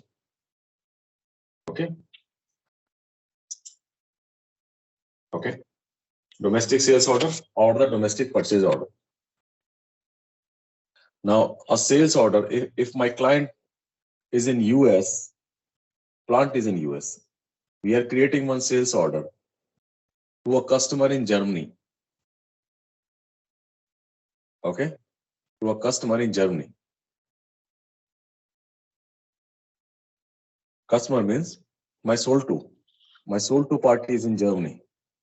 And can I call this transaction as an export transaction? My plant is in US. Okay. My client. Okay. It's a US client and plant is in US, dispatching to a customer. Okay. Dispatching to a customer. But customer is sold to party is in Germany. Then can I call this transaction as an export transaction? Normally, your taxation is always on ship to level. Ship to party. So we need to know it's a ship to. It could be possible the ship to is in US only. Okay. My company sold to party, my company, my partner country. My partner country is Germany. They are ordering to dispatch their ship to, and their corresponding ship to is in US only. Then the movement is plant to ship to. Plant is in US, ship to is also in US. And for this corresponding ship to, the sold to, from where we are receiving the order, from Germany. The sold to party is in Germany. In general, it should be the domestic one, as per our understanding. Yeah. Okay, so it is domestic. It is domestic transaction because as per the rule, what I mentioned, how the system will understand, system will take into consideration only the ship to party, the recipient. All right. And if I'm keeping the ship to party as a Germany only, then it is an export. So whether your dispatch, the movement of the stock, if the movement of the stock is crossing the border, then it is an export import, right? If in the domestic one, the movement of the stock is within the country. The first example which I gave you, the ship to is, and the plant both are in US. So in that case, movement is happening within US. It is not crossing the border. So if it is not crossing the border, it means we can't say that's an export transaction. Okay. If ship to would have been other non-US countries, then we could have called it as a export transaction. Okay. So this is clear, right? What is export? What is import transaction? What is domestic transaction? This is clear. Now let's talk about one query about import. Let's say in feeder system in ECC, I have a vendor and a supplier country. So vendor and a supplier as a partner function in PO. So my vendor, let's say plant country is same as the vendor country, but the supplier is a country outside. So how that would be mapped here? Like how that would be considered? Yeah. So when you are saying you have created those two separate partner function, right? Supplier partner function and the vendor partner function, correct? Yes. So vendor is the same country, but supplier, actually the vendor has their own part supply chain at other places. So like the supplier country would be a different one. Okay. Yeah. So as I said, it's all about the movement of the goods. Okay. If movement of the goods is crossing the border, then it is an import. But if it is a domestic, then it is not an import. So in your example, since as per the rule I have mentioned the vendor country, so system will pick the vendor country only. Okay. System will pick the vendor country. So it means for your supplier, the vendor could contact to some other supplier, and that other supplier is arranging the goods. Okay. So in that case, the corresponding address in that particular purchase order, okay, we have to change. We have to change the purchase order address for that particular vendor. Okay. Okay. All right. And the partner function, we have to change the address in this scenario, in this particular scenario. Okay. So that has to be done in ECC as well. ECC. Yes. ECC only. We have to change it. Okay. And that too for that particular transaction. I'm not talking about the master data. I'm talking about the purchase order partner function. We can change the address, right? Okay. Yeah. So, yeah. So that we have to do. All right. Because my custom authority. Okay. Custom authority, because if you are taking an import, my custom authority will validate the address of that particular importer. Let's say we have one vendor, okay, and renowned vendor, and we are importing the goods from that renowned vendor, and we open the purchase order already, but that renowned vendor is connecting with some other vendor in China, and that Chinese vendor is blacklisted. Okay, blacklisted. Then how my system will come to know? Because we have opened the purchase order. My client system has opened the purchase order. And if we are taking the address and from the vendor, which is a renowned vendor, and we're just screening, so in that case, my system doesn't know that who is supplying actual. Okay, so in that case, my system will be, okay, my system should know my real vendor is the supplier basically. Okay. So in such a scenario, I should, in my purchase order, I should be opening for the supplier. Okay, we should create one more vendor partner function for that supplier only, and we should keep that purchase order. And as we can create another partner function as original vendor, or kind of the actual vendor, or the primary vendor or secondary vendor. So primary vendor we can keep it as a partner function, because that is not going to be screened in this scenario. Only the one who is supplying us will be screened. Okay, should be screened. Okay. All right. Thanks. Yeah. We understand the concept of export, import, domestic transaction. Now I'm coming to a special scenario. It is European Union. Okay.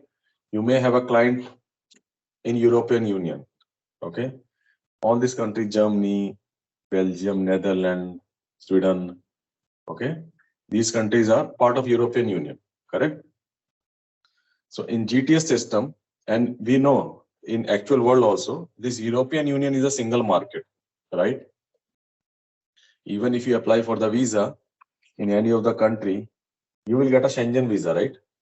For the entire European countries. Using the Schengen visa, you can go from one country to another country, correct? But the work permit is different. Okay, work permit you will get for a particular country. But whenever we are coming to Europe, so for the European countries, they follow a single rule for entering of the immigrants using the Schengen visa or entering of goods also. Okay, entering of goods. So this is called the European Union as a one single market. Okay. Similarly, in my GTS system also, the European Union, okay, European Union will be considered as one country.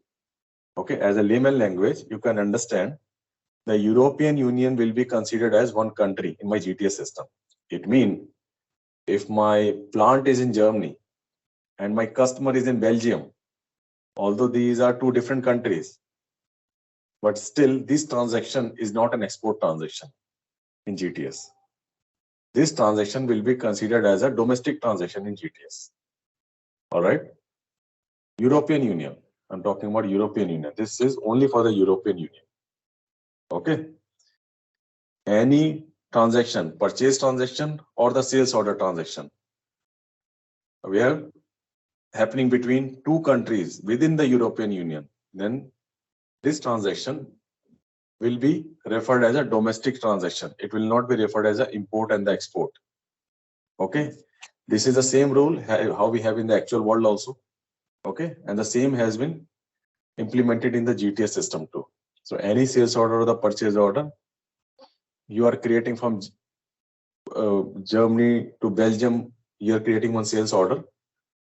Okay. And it is not coming to your GTS in the custom area.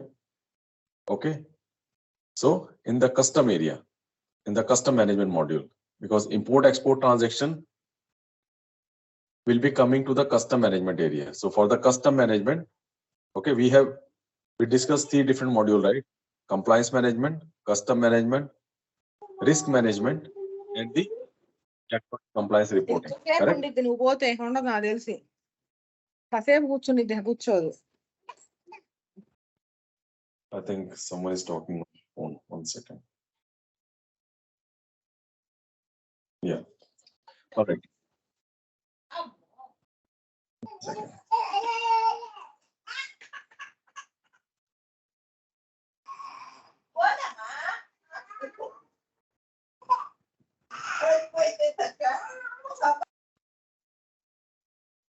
Okay.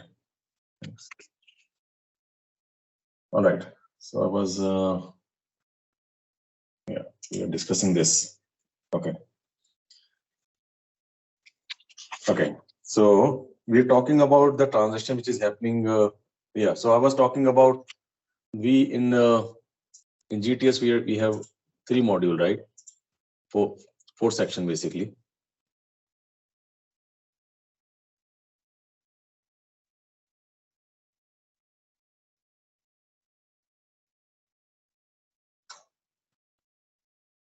You can see this compliance management, okay? Then the custom management, risk management, and the electronic compliance reporting. So this electronic compliance reporting is only for the European Union. Risk management is a different area. It is not related to your import-export. It is for the preference calculation.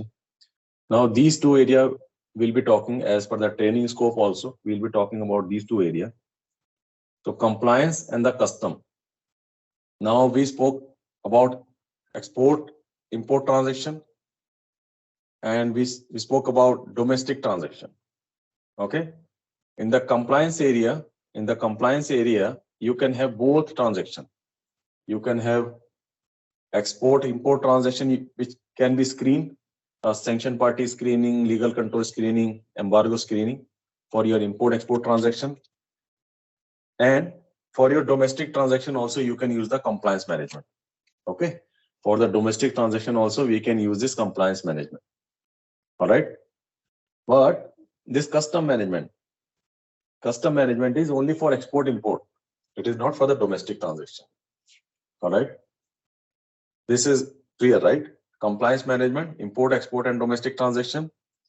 Custom, no domestic transaction, only which is filling the criteria of export and import. Only those transactions will be coming into the custom area. Only those. Makes sense also, right? Because custom system is only for checking the import export coming in the country or going out of the country. Now, and European Union as a one single market, I explained you guys already. Now I have one question. Suppose I have a vendor in Netherlands and receiving plant in Germany. I am opening one purchase order. Purchase order will be opened in the Germany for a vendor in Netherlands. Now, this particular transaction will be flowing to compliance area or not? Yes or no? Yes. Yes. This particular transaction will flow in the compliance area. Whether this particular transaction will flow in the custom area, yes or no? No. But why no? Because both are in part of European Union. Yes. And as per the rule, European Union countries, if involved in sales or the purchase transaction, so that particular transaction is considered as a domestic transaction in GTS system. Okay? Fine. Or rather than domestic transaction, you actually domestic will be within the country, because anyhow this is not a domestic transaction actually. I should not say the domestic, because domestic means as per the definition of domestic what we have kept. The definition of domestic is plant and the country, plant country and the ship to or the vendor country has to be same. But here also the country is different, right? Plant country is Germany and the vendor country is Netherlands. So this is not a domestic transaction. But it is, we can call it as a non-import export transaction. We can use the word non-import or export transaction. All right.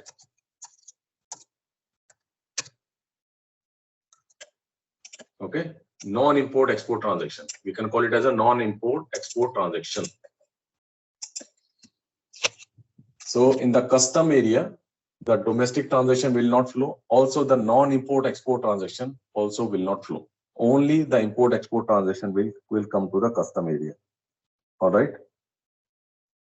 So yeah, because why I changed, why I specifically said domestic and non-import export transaction, because domestic transaction is the one which is happening within the country.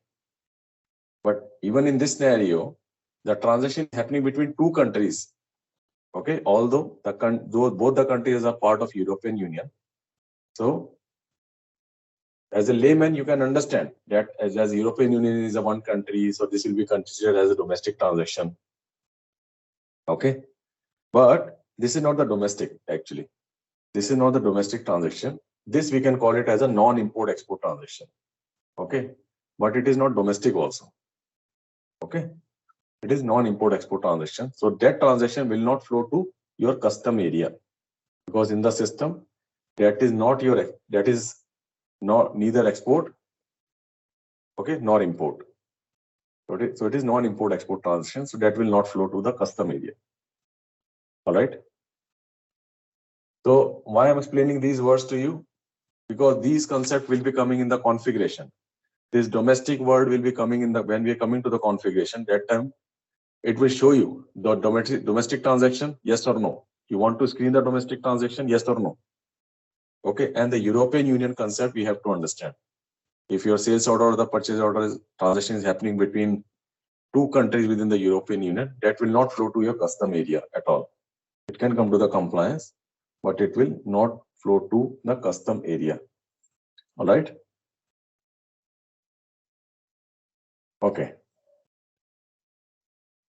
Now, since we have discussed all this, So let's get back to data replication prerequisite. So the data replication prerequisite we are discussing today. We discuss the organization structure, partners. Okay. Now we are coming to the document type. So let's go to the first one.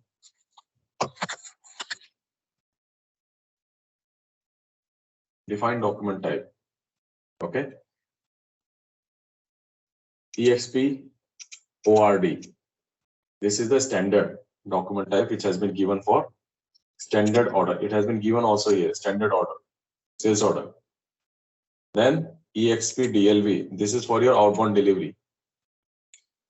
Then IMP ORD for your purchase order. And then IMP DLV for inbound delivery. So it's very easy to remember also. EXP means export, IMP means import, ORD order, DLV delivery. Okay, export order, export delivery, import order, import delivery. All right. So you will find these document type available in the standard. So if I click on any of these document type, and you can see here, currently I'm in what section? I'm in custom document. So as I told you, we have seen in the PPT also yesterday, and I discussed in detail on that section, that document, and yeah, this is the one. So this PPT we discussed in detail yesterday, and I told you to focus on custom document and the custom declaration, 2 boxes. Custom document will be utilized in the compliance. Custom declaration will be used in the custom management. Okay. When I say compliance means I'm talking about the application area, compliance management, and custom declaration will be used in the custom management. Now, using these 2 boxes, okay, custom document and the custom declaration, in this configuration, I'm coming to the configuration, you can see here, custom document, 1 node, and then down below, you have a custom declaration also, another node. You see here, custom document, custom declaration. There are other nodes also, custom shipment, presentation, etc., duty correction. That is for a lot of other processes in GTS that is out of our training scope.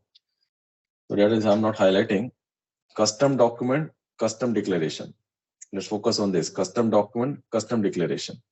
So your custom documents are, as I told you, referring this PPT, sales order, purchase order, and outbound delivery, inbound delivery. All right. And your billing document and your declaration will be your billing document or your good receipt or the purchase order work list. Okay. So basically in the GTS, you will have 2 kind of a thing that you have to remember: custom document and the custom declaration. Custom document, I am in the custom document section on the right side. Okay, 4 document type: EXP ORD, EXP DLV, IMP ORD, IMP DLV. Okay. Okay, which we have discussed. Similarly, if you come to the custom declaration, then you have only 2: export declaration and import declaration. That's it. Export declaration will be created against the billing, and import declaration we can create against good receipt. We can create against purchase order, inbound delivery also, using the work list basically. We do not have the direct reference of the purchase order or the good receipt or the inbound delivery, but this import we can create using the work list. Okay, purchase order work list, inbound delivery work list, or the good receipt work list. All right. Okay. So you have to remember these 6 document type at least. Okay, EXP ORD, EXP DLV, IMP ORD, IMP DLV, and these 2: CULOEX and CULOIM export. Okay, custom export declaration. So you can break here. CU means custom, LO means logistics, EX means export. So it's a custom logistic export, custom logistics import. Okay, CULOEX, CULOIM. Okay, easy to remember. Let's go in any of this one document. because all the document have a same structure. Okay, I'm in currently EXP DLV. It is your document type for export delivery, EXP DLV, export delivery, and the corresponding document type in the feeder system is LF. So the same set of data, description, import, export, number, range, log control that you will find in almost all the documents. Okay, all the document type, all having the same structure. You can see EXP DLV, EXP ORD is also having same fields. Okay, same field. Then IMP ORD, same fields, same structure you have. All right. So we have to see one by one. All right. So let's go and check it out. EXP ORD. So in this, you can see here, the document type EXP ORD will be given the standard to you. What is the direction? Whether it's an import and export, as we know, it's an export order. So the direction is export here. Here you don't have both import and export, just like partner function. Partner function we can use in both the directions. Sales return, purchase return. But here the document type can be used only for the export transaction or the import transaction. But same document type we can't use for the both the direction. Okay. Then you have the number ranges. Okay, I'll tell you where we define the number ranges. So we have number ranges. Okay. Then your SLG1 log during the document transfer, whether you want the entry to be appear in the SLG1 log or not. So this will be coming filled. Okay, this will be coming filled. So this will be, I think, it's a master data distribution. Okay, so this I'll refer to the another system and I'll fill it accordingly. But this field will be coming in the standard. This will be coming filled here. Okay, so this log, these two fields are for your SLG1 log. Okay, while the data transfer, your sales order transfer or purchase order transfer, whether you want the log to be updated or not. So accordingly, we have to select here. All right. Follow on function, that if a particular transaction is blocked in the GTS system, then should we allow the feeder system to carry out the follow on function or not? So that particular control we can have here. Okay. All right. Then mail dispatch in case of technical incompleteness. Okay, mail dispatch. Now this is important. This checkbox, if you select this checkbox, then what will happen? An email will be triggered to the users in case if your document, this document is export order. It means it is your sales order. Export order means it is your sales order. If your sales order is transferring to the GTS system, and because of the partner has not been mapped or legal unit has not been mapped, okay, because of master data or because of configuration, some issue came. So what will happen? Your sales order will transfer to the GTS system. It will create one number, but it will sit in one work list. That work list is called technical incomplete work list. So I'll show you that work list now. To show the technical incomplete work list, you come to this sanction party list screening, the first one. And then on the right side, you can see here, display technical incomplete documents. Okay, these we also call it as a TID document, TID in the short form, technical incomplete document. So if you come to this TID, technical incomplete document work list, you give here for the current year 2023. So you can find these, the first column is reference number. So what do we mean by the reference number? The reference number is your ECC number. The reference number is ECC number, but whether it's a purchase order or delivery, how we'll come to know? Okay, for which you can simply look at this object type. So if you open this object type, BUS 2032. So you can look into this. BUS 2032 stands for sales order. So you can see these many sales order which has been triggered from the ECC system, and it's stuck here in the GTS. We can't proceed further. Okay. So this is called the technical incomplete document report or the work list. And you can see this number. This is your GTS number. It means, let's talk about this order 19174.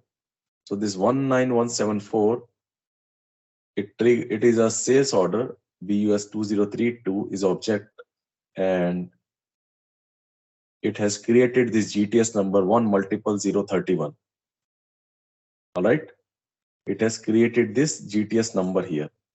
This is the GTS number it has created. This is the feeder system number, ECC number, and these are the GTS number. All right. And but why this come in this technical incomplete document work list? So the reason is here. The partner. Partner is the reason. Okay. Partner is the reason. All right. So if it is telling me the partner is the reason, so we can select this entry and we can click here on the log. We can click on this log just to know the more detail. So we can see here, error, no partner exists. Okay, no partner exists for 10015. It means the corresponding master data is not available for this partner 10015. So there could be two things. Either the partner function mapping is not there, the SPRO configuration is wrong. Okay, we have defined the partner function, but we have not assigned the corresponding partner function with the ECC partner function. Okay, this is one thing. That corresponding partner function mapping is not there, or we have not even defined the partner function. So we have to define, we have to map. And even if we map the partner function, the corresponding master data, partner 10015, is not available in the system. Okay, the partner number 10015. Okay, this number that you see here, 10015, this is your feeder system customer number. All right, this particular partner 10015 is your customer number. So the corresponding business partner has not been created in the GTS system.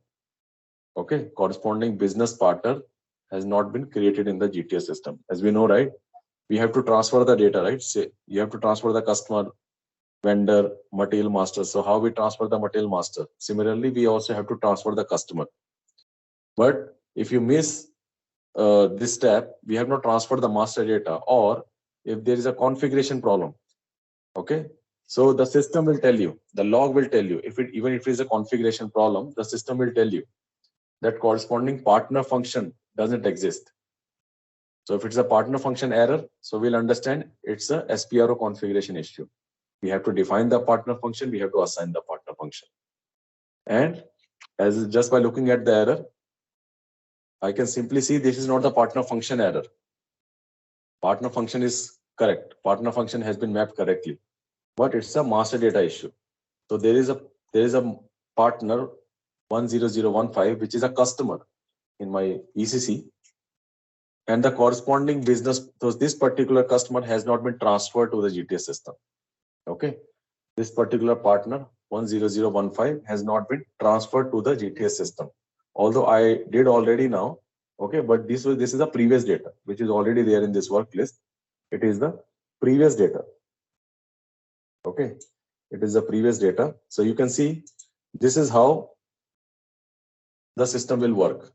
Okay, this if your entry is appearing here in the technically incomplete document, so you have to check it out in the description. It will show you what kind of an error, whether sometime it's a plant has not been assigned to the legal unit.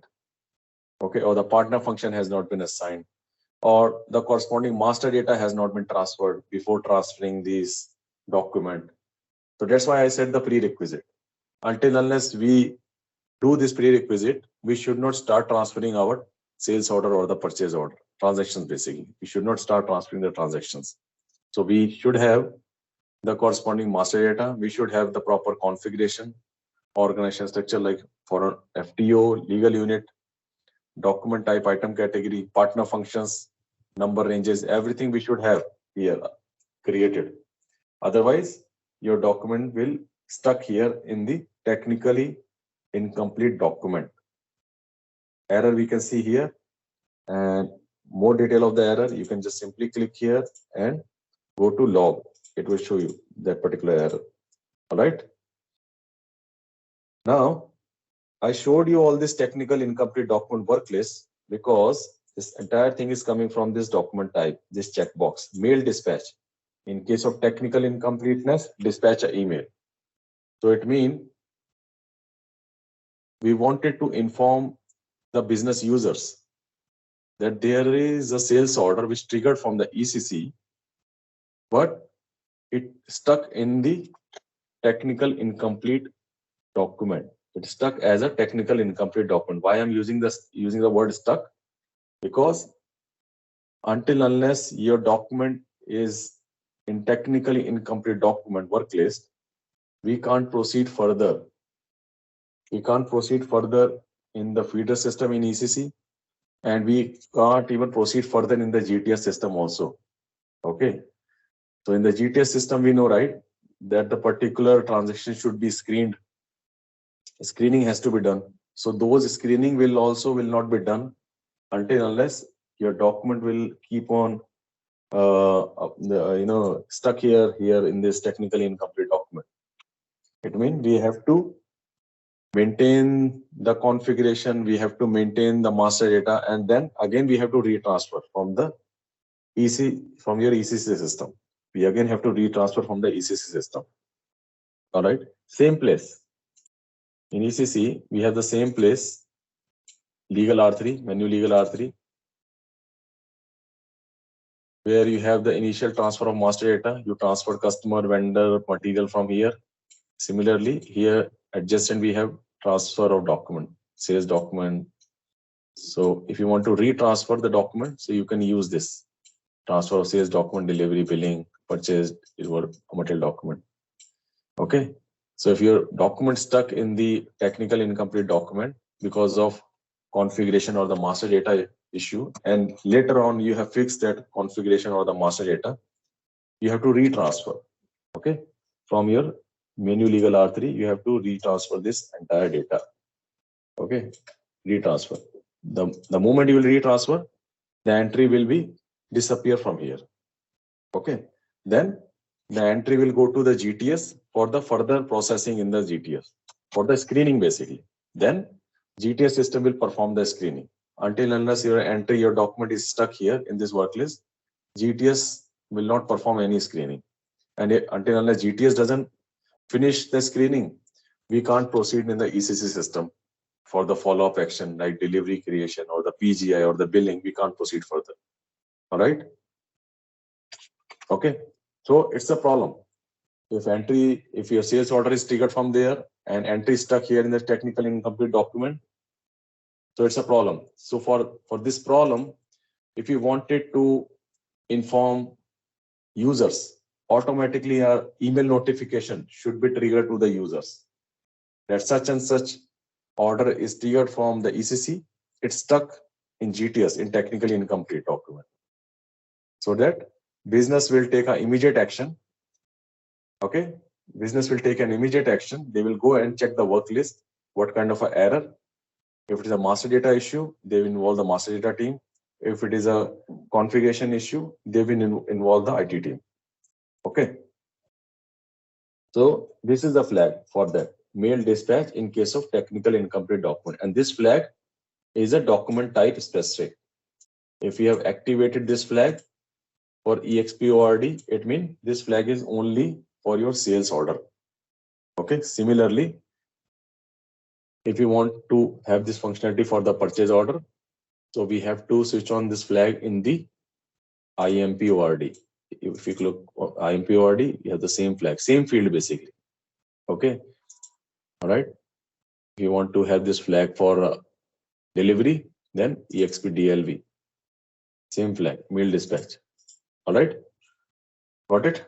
And when we are saying mail dispatch means it will send to whom? To the business users.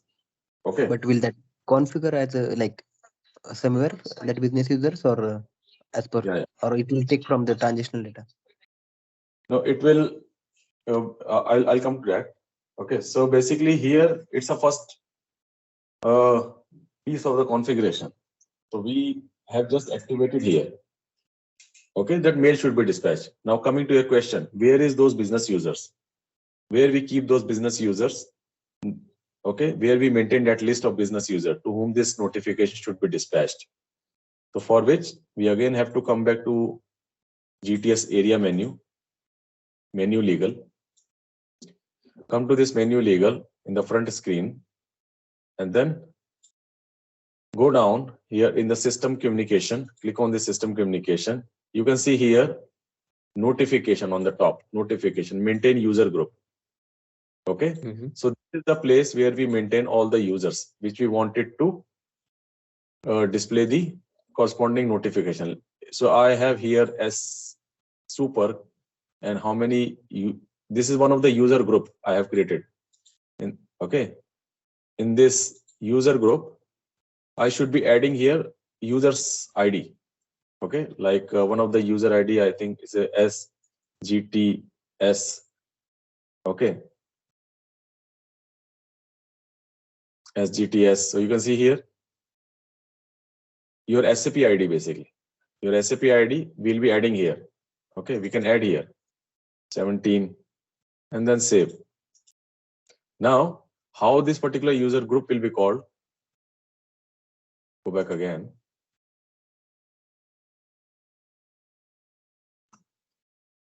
System communication, the last one. And come back. So we have created the user group. Okay, display is fine. Now this is the list. Okay, incomplete document. You can see this notification control for incomplete document. This is the one. Okay, notification control for incomplete document. So we have to go here and for a particular, this is a combination which has been given. Okay, because if we activate it at the document type level, then what will happen? This document type is available at the client level, right? This document type is available at the client level. So it means this setting will be reflecting for all the company codes for all the countries, right? So if we do not want that, so in the GTS we have been given a combination here. Okay, in the GTS we have been given a combination. The combination of FTO and the document type. And here we assign that user group. Got it? Here we assign the user group. Okay. This particular document type. Okay. For this particular FTO, we are assigning the user group here. So whatever the FTO we want to activate, okay, for a particular document type, we can activate. So it's in a combination, so that the setting should not impact all the company codes or all the countries across the globe. Okay, it should be activated for the combination of FTO and the document type. All right, we assign the user group here. All right. Yeah, but normally we are creating the FTO organization unit per company, right? So if your company having, let's say, multiple businesses, then do you have any possibility to send as per the business, or in that case, then is it recommended that we should create a separate FTO for that case? So you are saying we are talking about here two company code in a country, right? Let's say. Yeah, or let's say in the same company code we have multiple sales org as per the business divisions. No, when you say in the multiple sales organization, because we are talking about at the company code level. Okay, FTO we are assigning to the company code, not to the sales organization. Okay. Okay. So the company code level, yeah. So the company code level means if we have now, it's all about the design. Okay, the best practice. What is the SAP best practice is the FTO should be at the country level. One FTO, one country. Okay, all right. One FTO per country we should have. and all the company code in that country should be assigned to the same FTO.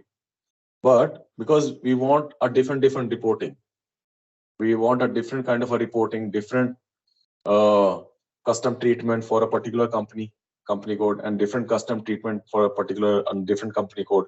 In that case, yeah, we can create a two different FTO, okay, for the same country also.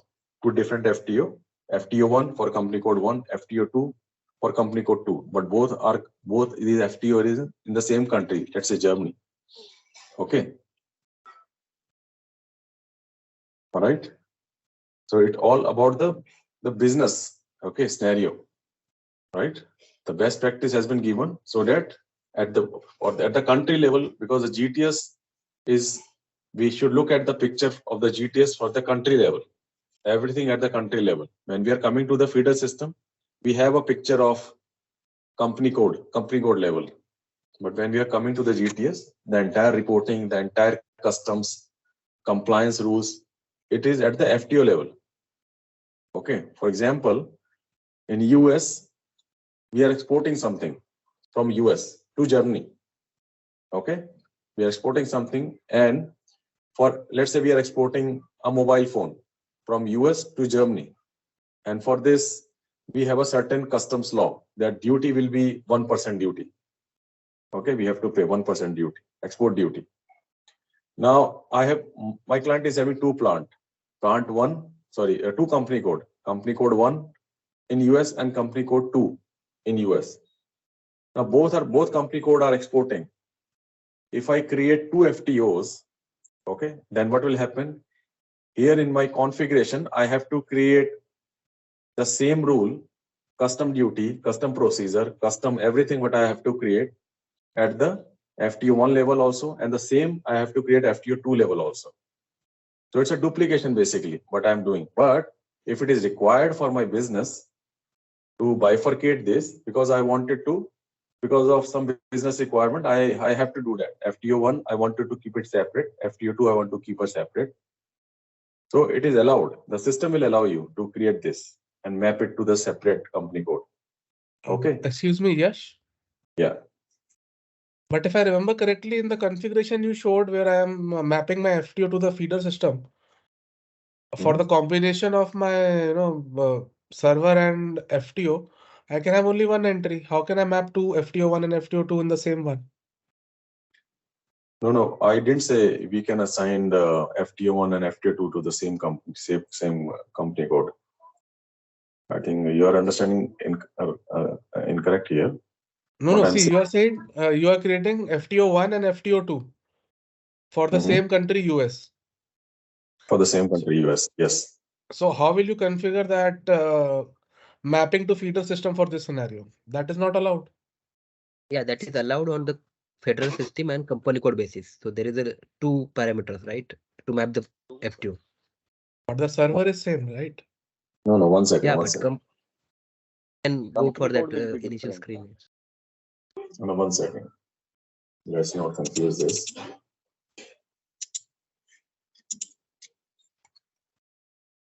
In US, I have one plant 1000. Okay. In US, I have another plant 1100. Okay. What I am saying is, SAP best practices, we have to look from the country point of view. Okay. And for the country point of view, I should have a single FTO. I should have a single FTO created here. All right. Single FTO. Okay. This is what the SAP best practice is, that I should have a single FTO at the country level. Now, tell me, what is the query you have? You are saying this is not possible in the system, that 1000? No, you said that, for country US, you can have two FTOs, FTO 1 and FTO 2. Yes, I can have, yes. Then how will I do that mapping to feeder system? That is my question. So you'll do like this. You will create two FTO. FTO 2, US.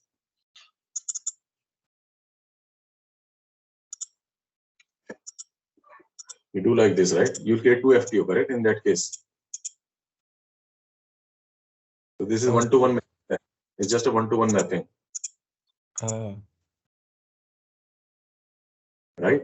And if I go back in the configuration, you can achieve this in the configuration. System will not stop you. Because there are two parameters, one is federal system and company code, so that we can have a one-to-one mapping. 1 second.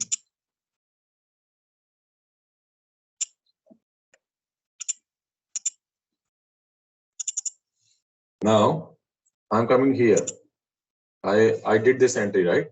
1000 and 1000 here. So I'm creating one more entry here. For the same group, I have one more plant for US. Okay, another plant. And suppose I have created one more FTO here. Let's say ABCD. One more FTO. So you mean to say in US they have 2 company codes itself? Yeah. So this is what we are discussing. No, you said plant, so I got confused. Yes, example wise, there's a plant also we can create a multiple FT organization. That's how. No, generally mapping is to company code, right? I can't map my plants to my FTO. If I am saying plant, but from I wanted to say a dispatching basically. It's a plant 1, company code 1, plant 2, company code 2 basically. Okay. Yes. So 2 company codes then. Yeah, to company code level we are talking, yes. Yeah, then it's okay. Actually, I thought you were saying plant and same company code, how you will do it. Okay, no, then I understood. Yeah. So basically, we are understanding here that the SAP provide, we have to visualize the GTS system at the country level. This is the SAP best practice basically. They said that FTO, we should create one FTO at the country level. Okay. And all the company code we should assign to the same FTO, so that I do not have to implement all the customs law, all the screening law for each and every company code level again and again. Like if we go with this model, FTO1 US and FTO2 US, and map it to the single individual company code. Okay. If sometime during the discussion I'm saying plant, but you understand that is, and we are talking about this particular. So just understand I'm talking about that company code only. Okay. And you can correct me stopping there itself. Now, if we are talking about this particular scenario, FTO1, 1000 company code, FTO2, 1100 company code, mapping. In that case, if we wanted to implement same custom law, okay, or the screening laws, then what I have to do? I have to create same SPRO configurations at the FTO level. Both the FTO level, I have to create same set of configuration, because these laws, these export duties laws or the compliance laws, this is at the country level. Okay, for the US, this export duty doesn't matter whether it is being dispatching from this 1000. So I think I got it. I referred this example, right? If it is being dispatching from 1000 plant or the 1100 plant. So I was talking about 1000 company code plant or 1100 company code plant. Okay. Doesn't matter whether it's being dispatching from 1000 company code plant or 1100 company code plant. Okay. So in that case, laws, the duties laws or the compliance laws will be same, right? All right. So that's why from the GTS, from the SAP best practice point of view, we should look from the country point of view. Okay. But if my business requirement is like that, they still wanted to have a separate reporting for each FTO, for each company code in the GTS also. So we have to create separate FTO. Okay. We have to replicate the configuration, custom configurations, and your screening configurations for each FTO. Right? For each FTO, we have to replicate. Got it?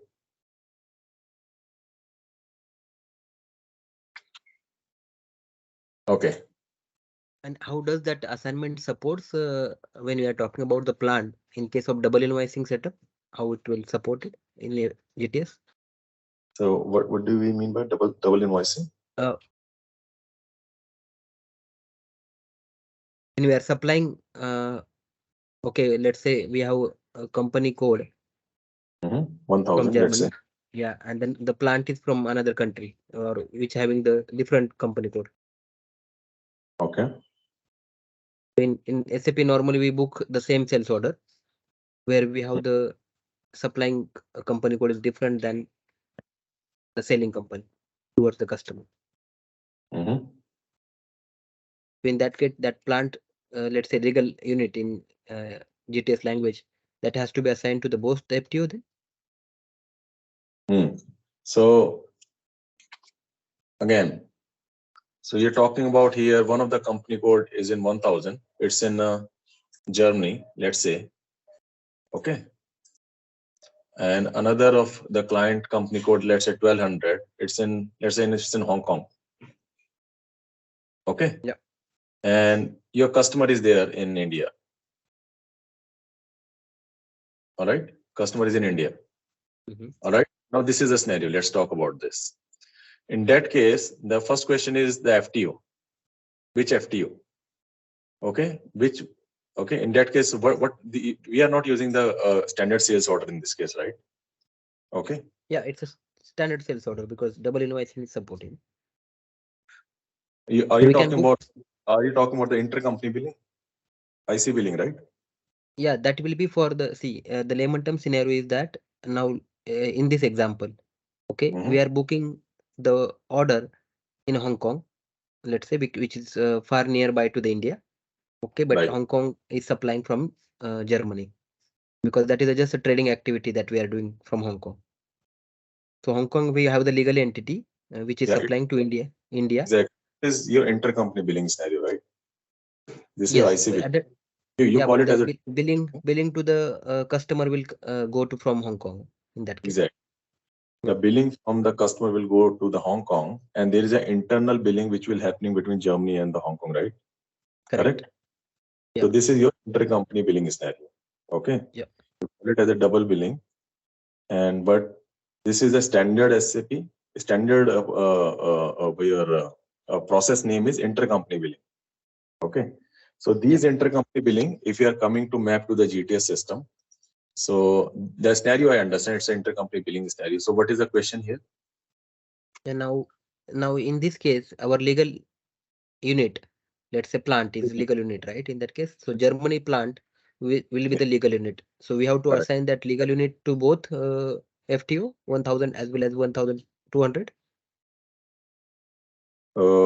But for what reference? For flowing your sales order? Because in your sales order, you are saying that your corresponding legal unit will appear from this, the company code will show for the Germany, sales organization, etc. Everything will take from the Germany, whereas your legal unit will be appearing okay, got it. Your FTO will be from your 1200 and the legal unit from this, correct? Yeah. Yeah. So here also we have to make this assignment. Okay. All right. We have to make the assignment here for the legal unit and that particular combination. How we'll have in the ECC similar assignment for that plant and the company code, we have to make it here in the GTS system also. So if your sales order, okay, if your sales order in the intercompany billing scenario, will have the sales order which will be dispatched from the plant 1000 plant, right? Correct. Yeah. But this 1000 plant will have your customer. Okay, customer is in India. All right. And we know this corresponding sales order will be creating one EXPORD in GTS ORD document, right? GTS document, GTS custom document. And this document will show me FTO and the LU, legal unit. Now, what FTO it will show and what legal unit it will show. Yeah. So the FTO it will be showing is for your receiving one, because here in the sales order also we'll see the company code as 1200, correct? 1200. Yep. And your legal unit, it is being dispatched from the Germany. So it is 1000. So this mapping, okay, this mapping also has to be established in the GTS system for processing your intercompany billing. Okay. Same combination, same kind of assignment for different processes, whatever we are doing. Okay, same rule will apply to the other processes also. Okay, while we are talking about the FTU and the legal unit. Okay, Okay. so it is supported same like yes, SAP. intercompany billing is supported in the GTS. Okay, your intercompany billing scenario is supported in the GTS, and return scenario, STOs. Okay. So wherever we have, we can simply have a look from the import and the export perspective. Whatever we have, it is supporting. All right. Okay. Fine. Now, let me know if any further questions are there. So we were discussing on this technically incomplete document. So now you have understood here. Wait, go to the configuration.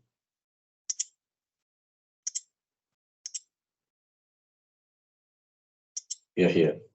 So we have this. We were discussing on this that we have to create a mapping of FTO and the document type, and we'll assign the user group for this particular user group, and order from this particular company code or the FTO will be, if it is blocked, if it is coming in the technically incomplete document, then these particular set of users will be informed, notified. Okay. All right.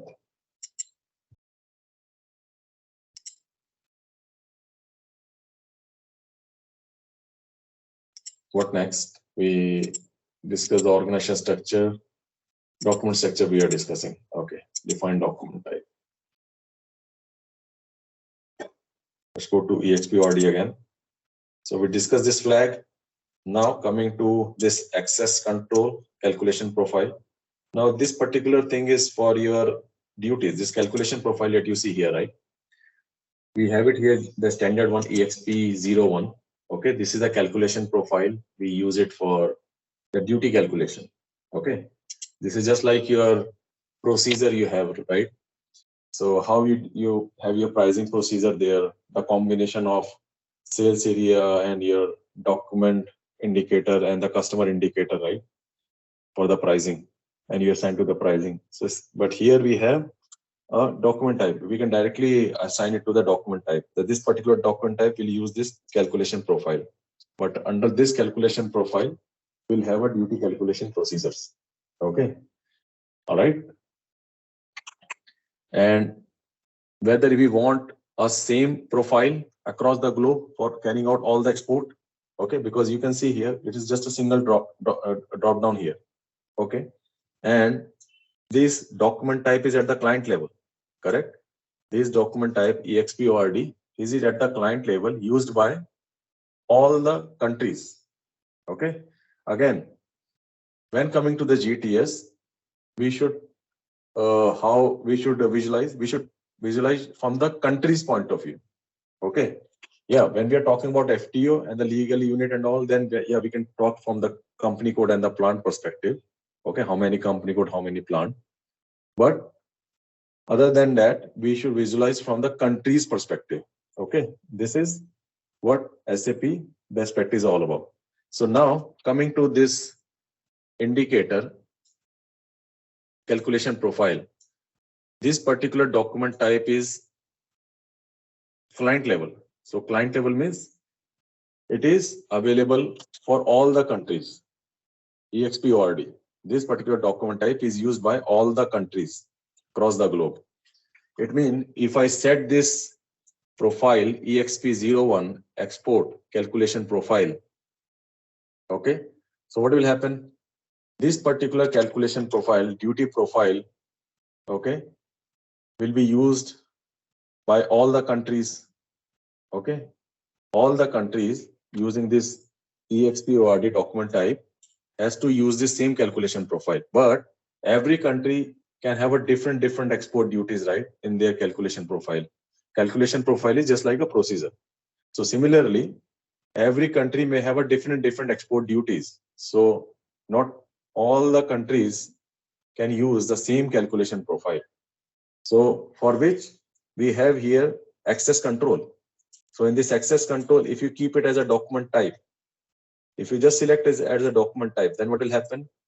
It's a global then. This calculation profile is global, document type level. But if you want to keep it separate calculation profile as per the country need, then we have to select here document type / legal regulation.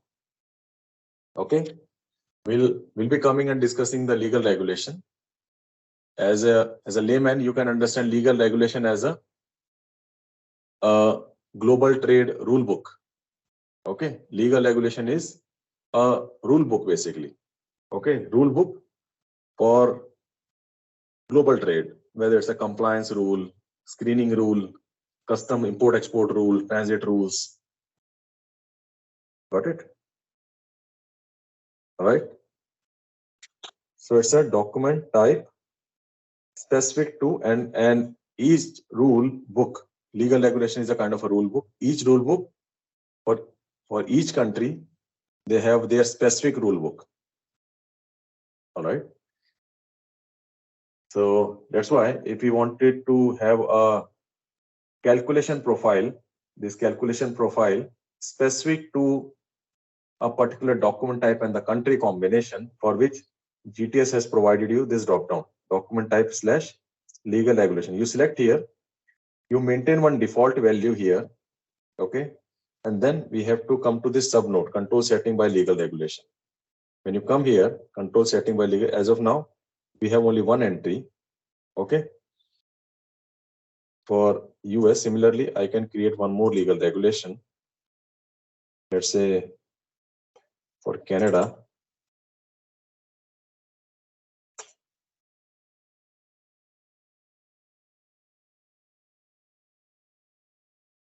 So now you can see for Canada, I can use different calculation profile, duty profile.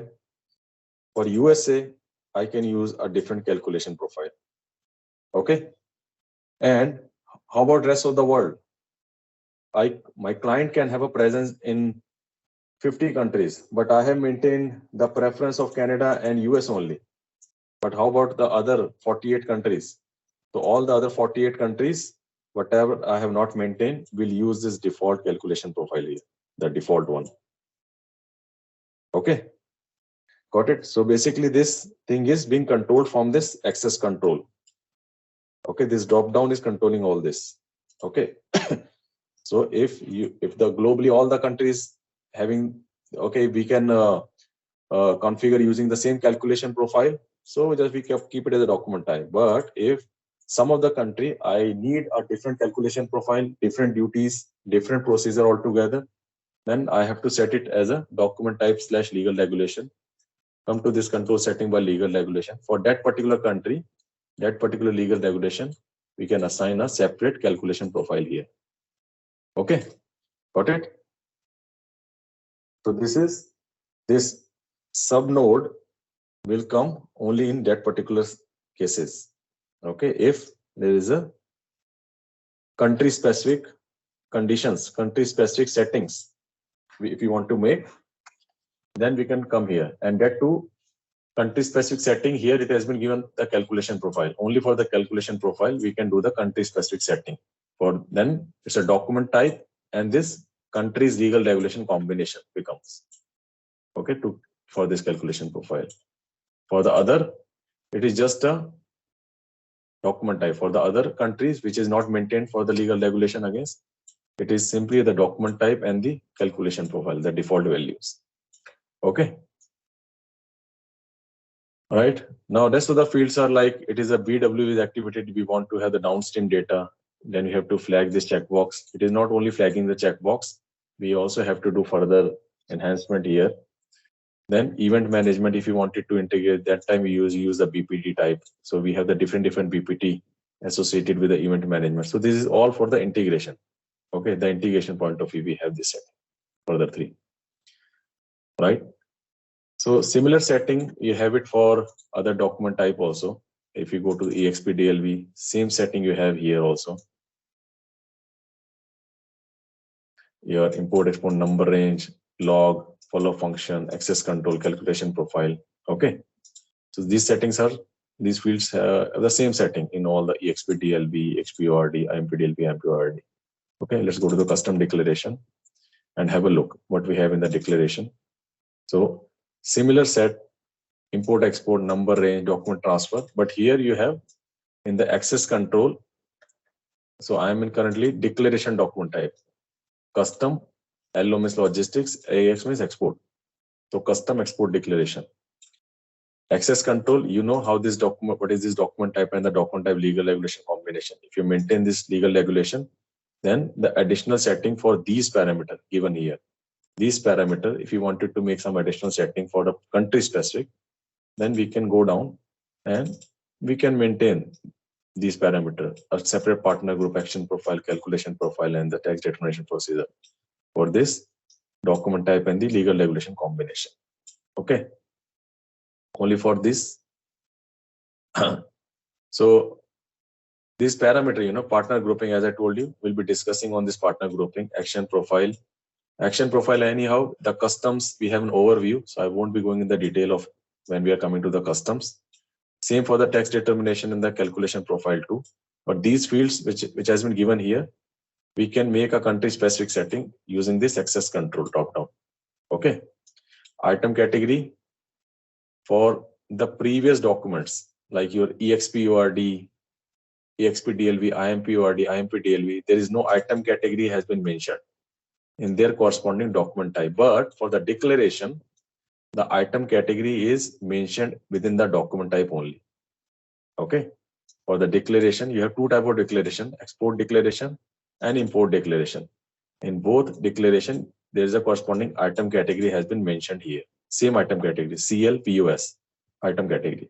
Okay, but for your custom document, sales order, purchase order, inbound delivery, outbound delivery, your corresponding GTS documents are EXPORD, IMPORD, EXPDLV, IMPDLV. There, these documents item category we have to define and we have to assign also.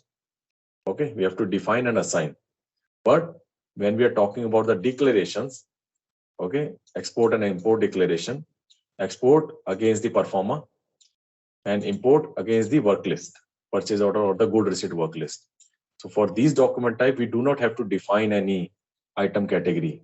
Okay, define and assign is not needed for these document type item categories for the declaration, because it is already here in the document type only we are defining here these item categories. Okay, all right, and these are pretty much standard CLPOs item category which you see here. Okay, again, this is connection to the BW and the event management if you want this connection with the BW and event management here. All right, okay, so this is about the definition of the document type. Now, after defining this document type, what we have to do, the next thing is assigning. Let's go here and assign this document type.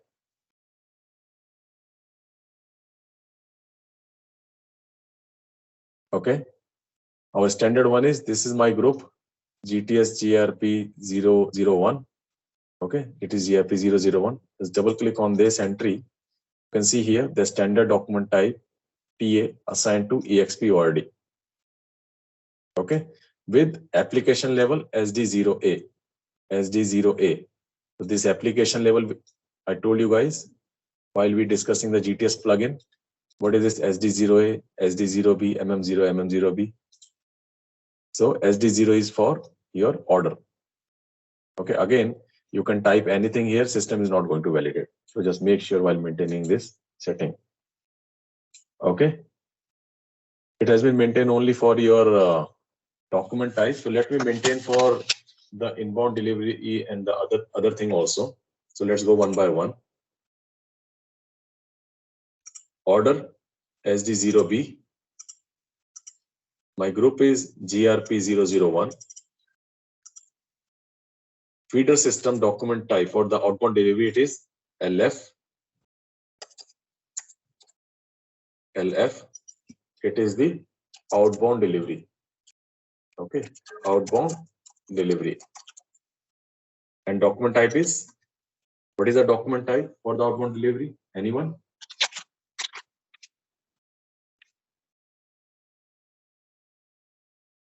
Anyone remember?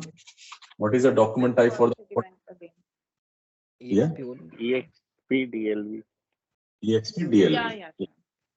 EXP DLV. All right, it came. Enter, save. Now come back here. New entries for the purchase order, MM0A. Same group. What is the document type? I have to keep here. What is the standard purchase order document type? It is NB. Okay, NB, but I have to keep here purchase order category also. Remember, during the plugin, I explained you guys why I have to keep here purchase category, because it is only for your purchase order MM0 scenario. We have to keep the purchase category and then corresponding document type. Okay, this is your purchase order. And what is the document type for your purchase order? GTS? Anyone? Import order. Import order. So it is IMP for import, and for order it is ORD. Import order, simple. IMP ORD. And for export it will become EXP ORD. All right. So enter this and save. I have done EXP ORD. I have done EXP DLV. I've done for IMP ORD. What left? The delivery left, inbound delivery. So let's go ahead. Inbound delivery will come in MM0B.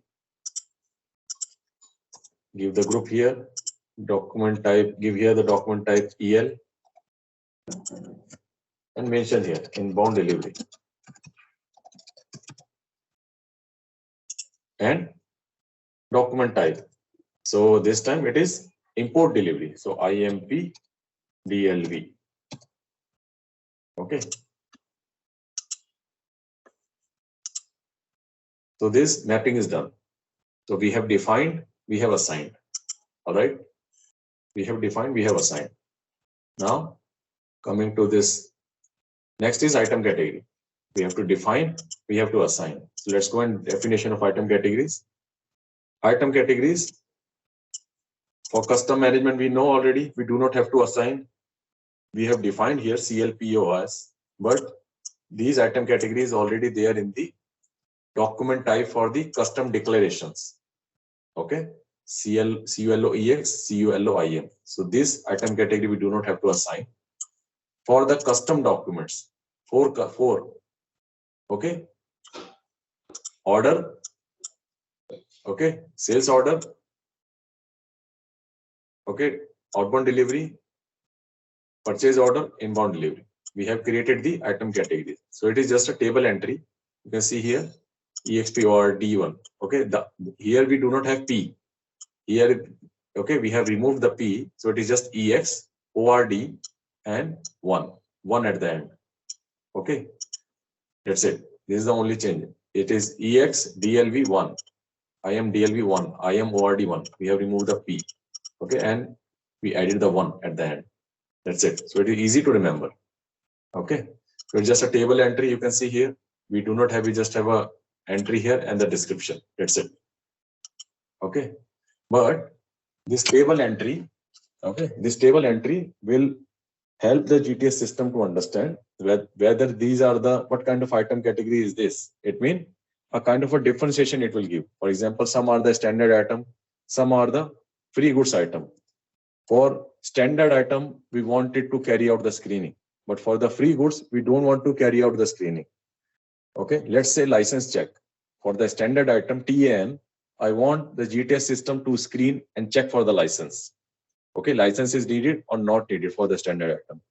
But for the free goods, I do not want my GTS system to carry out the screening. Okay, I do not want the GTS system to carry out the screening.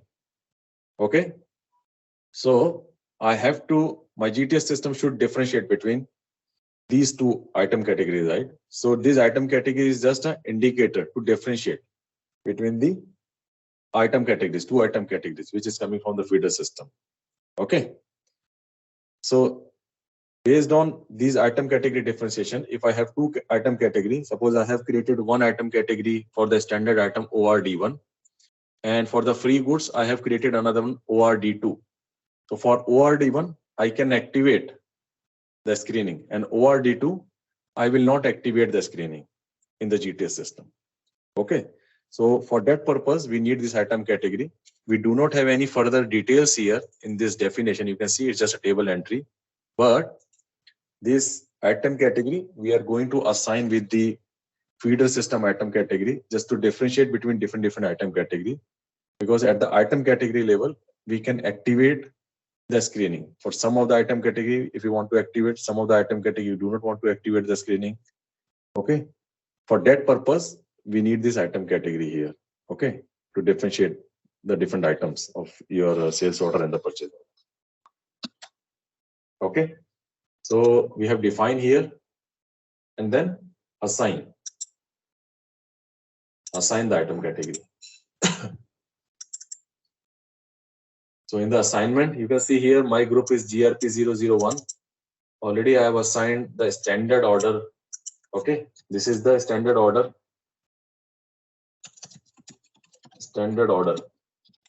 item category, right? It is a standard order item category. All right. Assigned to TAN assigned to EX over D1. Now, in your standard delivery also you have TAN, right? So will this configuration work? In your standard delivery also, standard item is TAN, right? So will this configuration work there? Of course, this configuration will not work, because anyhow the item category we have different for the delivery. It is EXDLV1. And the second thing is, you can see this application level here, right? Application level is set as SD0A. So it means for your delivery, you have to create for SD0B. SD0B you have to take for TN. Okay. So let's copy this combination, keep SD0B and replace here the separate item category DLV1. It is EXDLV1 for the outbound delivery item category. And here we have application level SD0B. Save this. Now we have assigned the item category for order, standard item, and the delivery standard item. All right. Sorry, not this one. This is the one. Okay. Now same is for your purchase order. Okay. For your purchase order, we have, let's go to the new entry. Application label is MM0A. Logical system group is GRP001. Item category is 0, right? For your purchase order, item category is 0. The blank is representing here as a 0. And it is IM. We do not keep P, DL.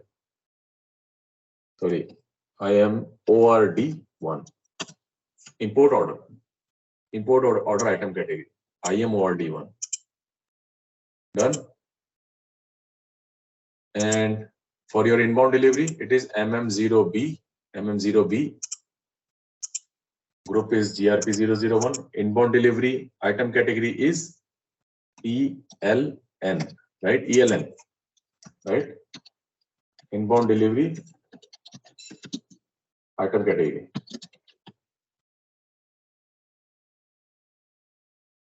All right. And assigned with inbound means import IM DLV1. Save. This is done. All right. So we have done now GRP1, GRP. For all those 4 documents, we have finished with the item category assignment also. So we have finished the document type definition and assignment, item category definition and assignment. Okay. In this, we have one more configuration, the activation of document type and the activation of item category. Activate document type, activate item category. This will take up into the next class. Okay. And we'll discuss why we have activate at the document level and the item category level. Okay. As I told you, one of the scenario I told you, we have one sales order which is having standard item TAN and another free goods TANN item category. For the TAN, you want to check the license. You want the GTS system to check the license, do the screening. But for free goods TANN item category, you do not want the GTS system to do the screening.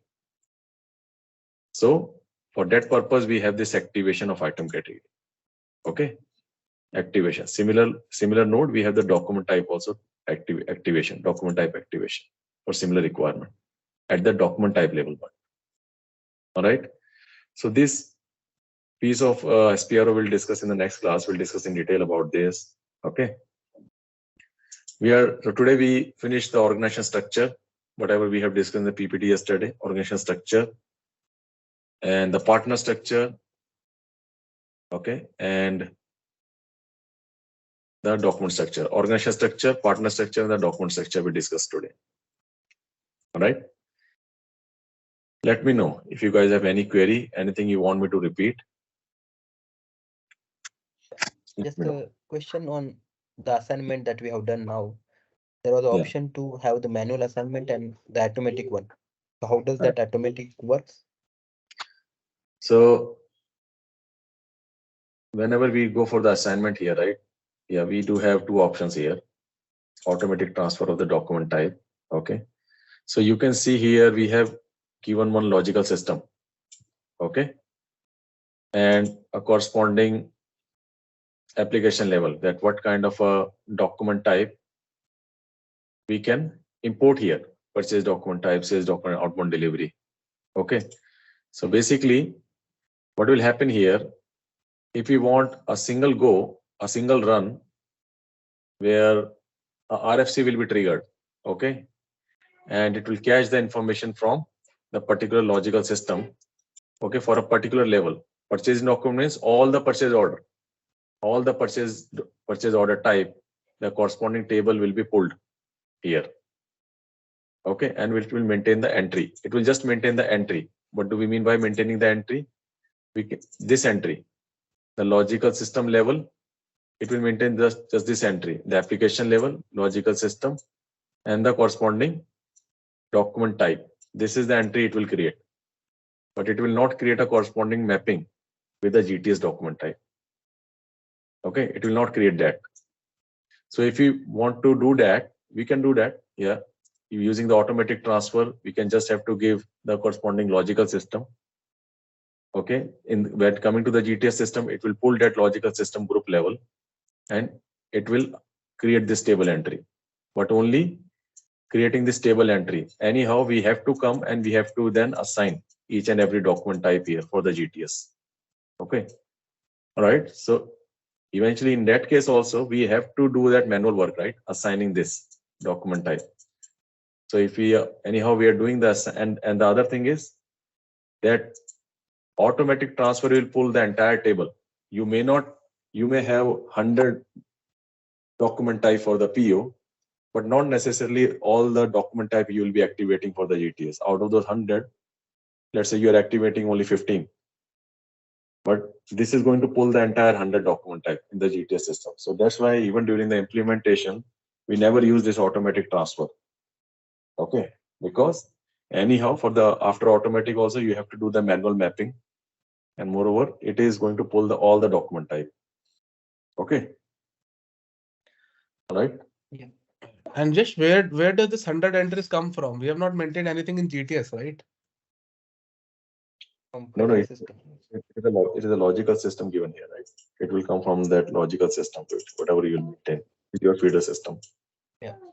It's given here, feeder system from which the data will be transferred. Logical system or the feeder system. So from logical system, all 6 SDOA, BC, and MMOA, BC will be picked up.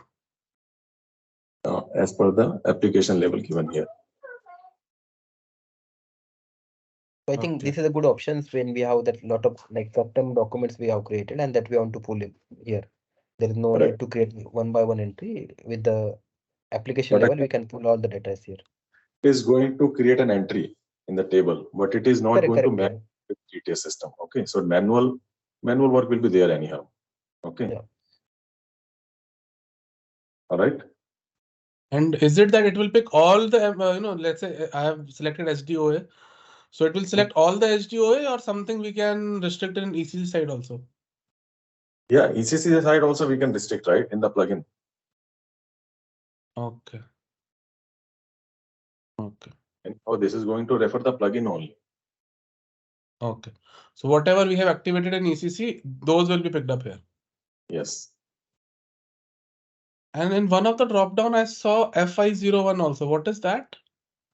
That is for the finance one, finance settings. Okay.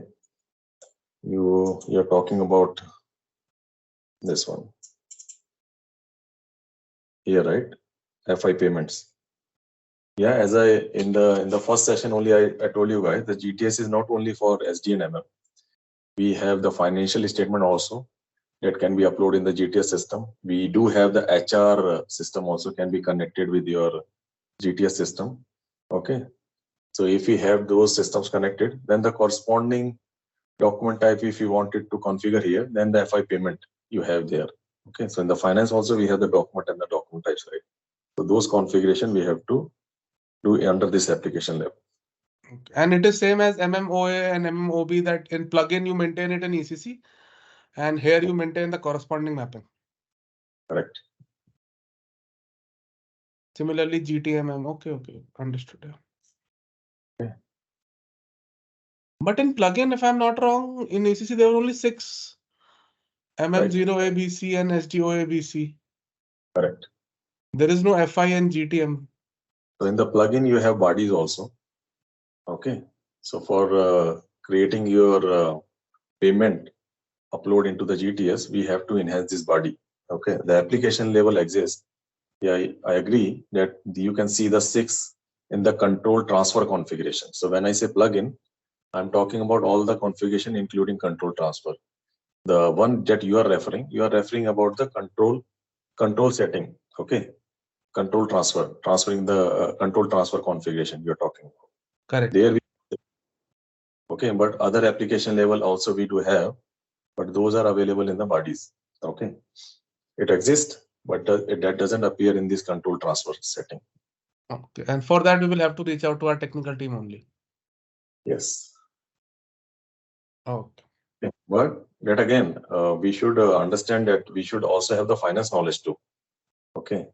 It is not only about just creating the FI payment. We should know what is this payment, how the upload payment statements, and what that exactly this financial payment do. Those statements is all about. If you are integrating the HR system, then we should also have an idea about what is this HR master data is all about and what kind of a screening, what parameter will be screening in the system. Okay, so that also same similar like feed system knowledge you should have, right? Okay. All right. Yes, correct. Yeah. Thank you. Yeah. All right, guys. So we're done for the day. Let's connect Monday now at 5 o'clock. Okay, 5 p.m. and let's continue from here. Okay.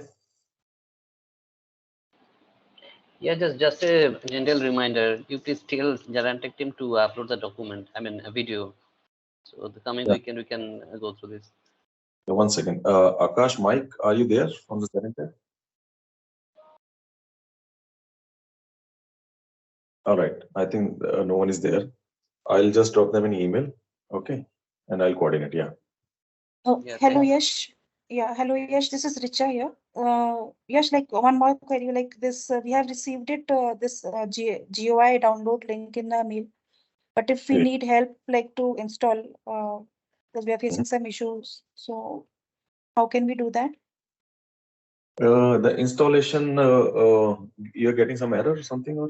Oh, no, actually, I have downloaded it, but there are multiple files for the setup. So, like, I'm not very sure which one needs to be done. All right. Okay. I think there will be one which is a setup exe. Okay. GUI setup exe, GUI 1.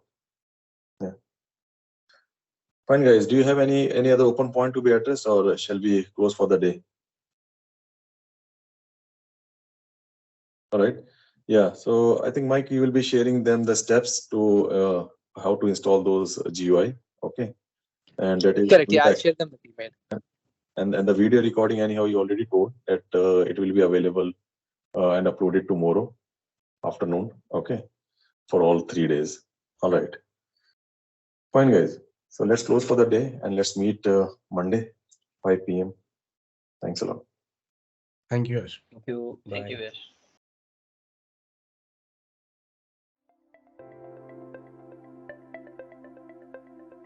Thank you for attending the session. I hope you all enjoyed it. Don't forget to like and subscribe to our channel. Also, feel free to ask your questions in the comment section below, and we will reply to them at the earliest.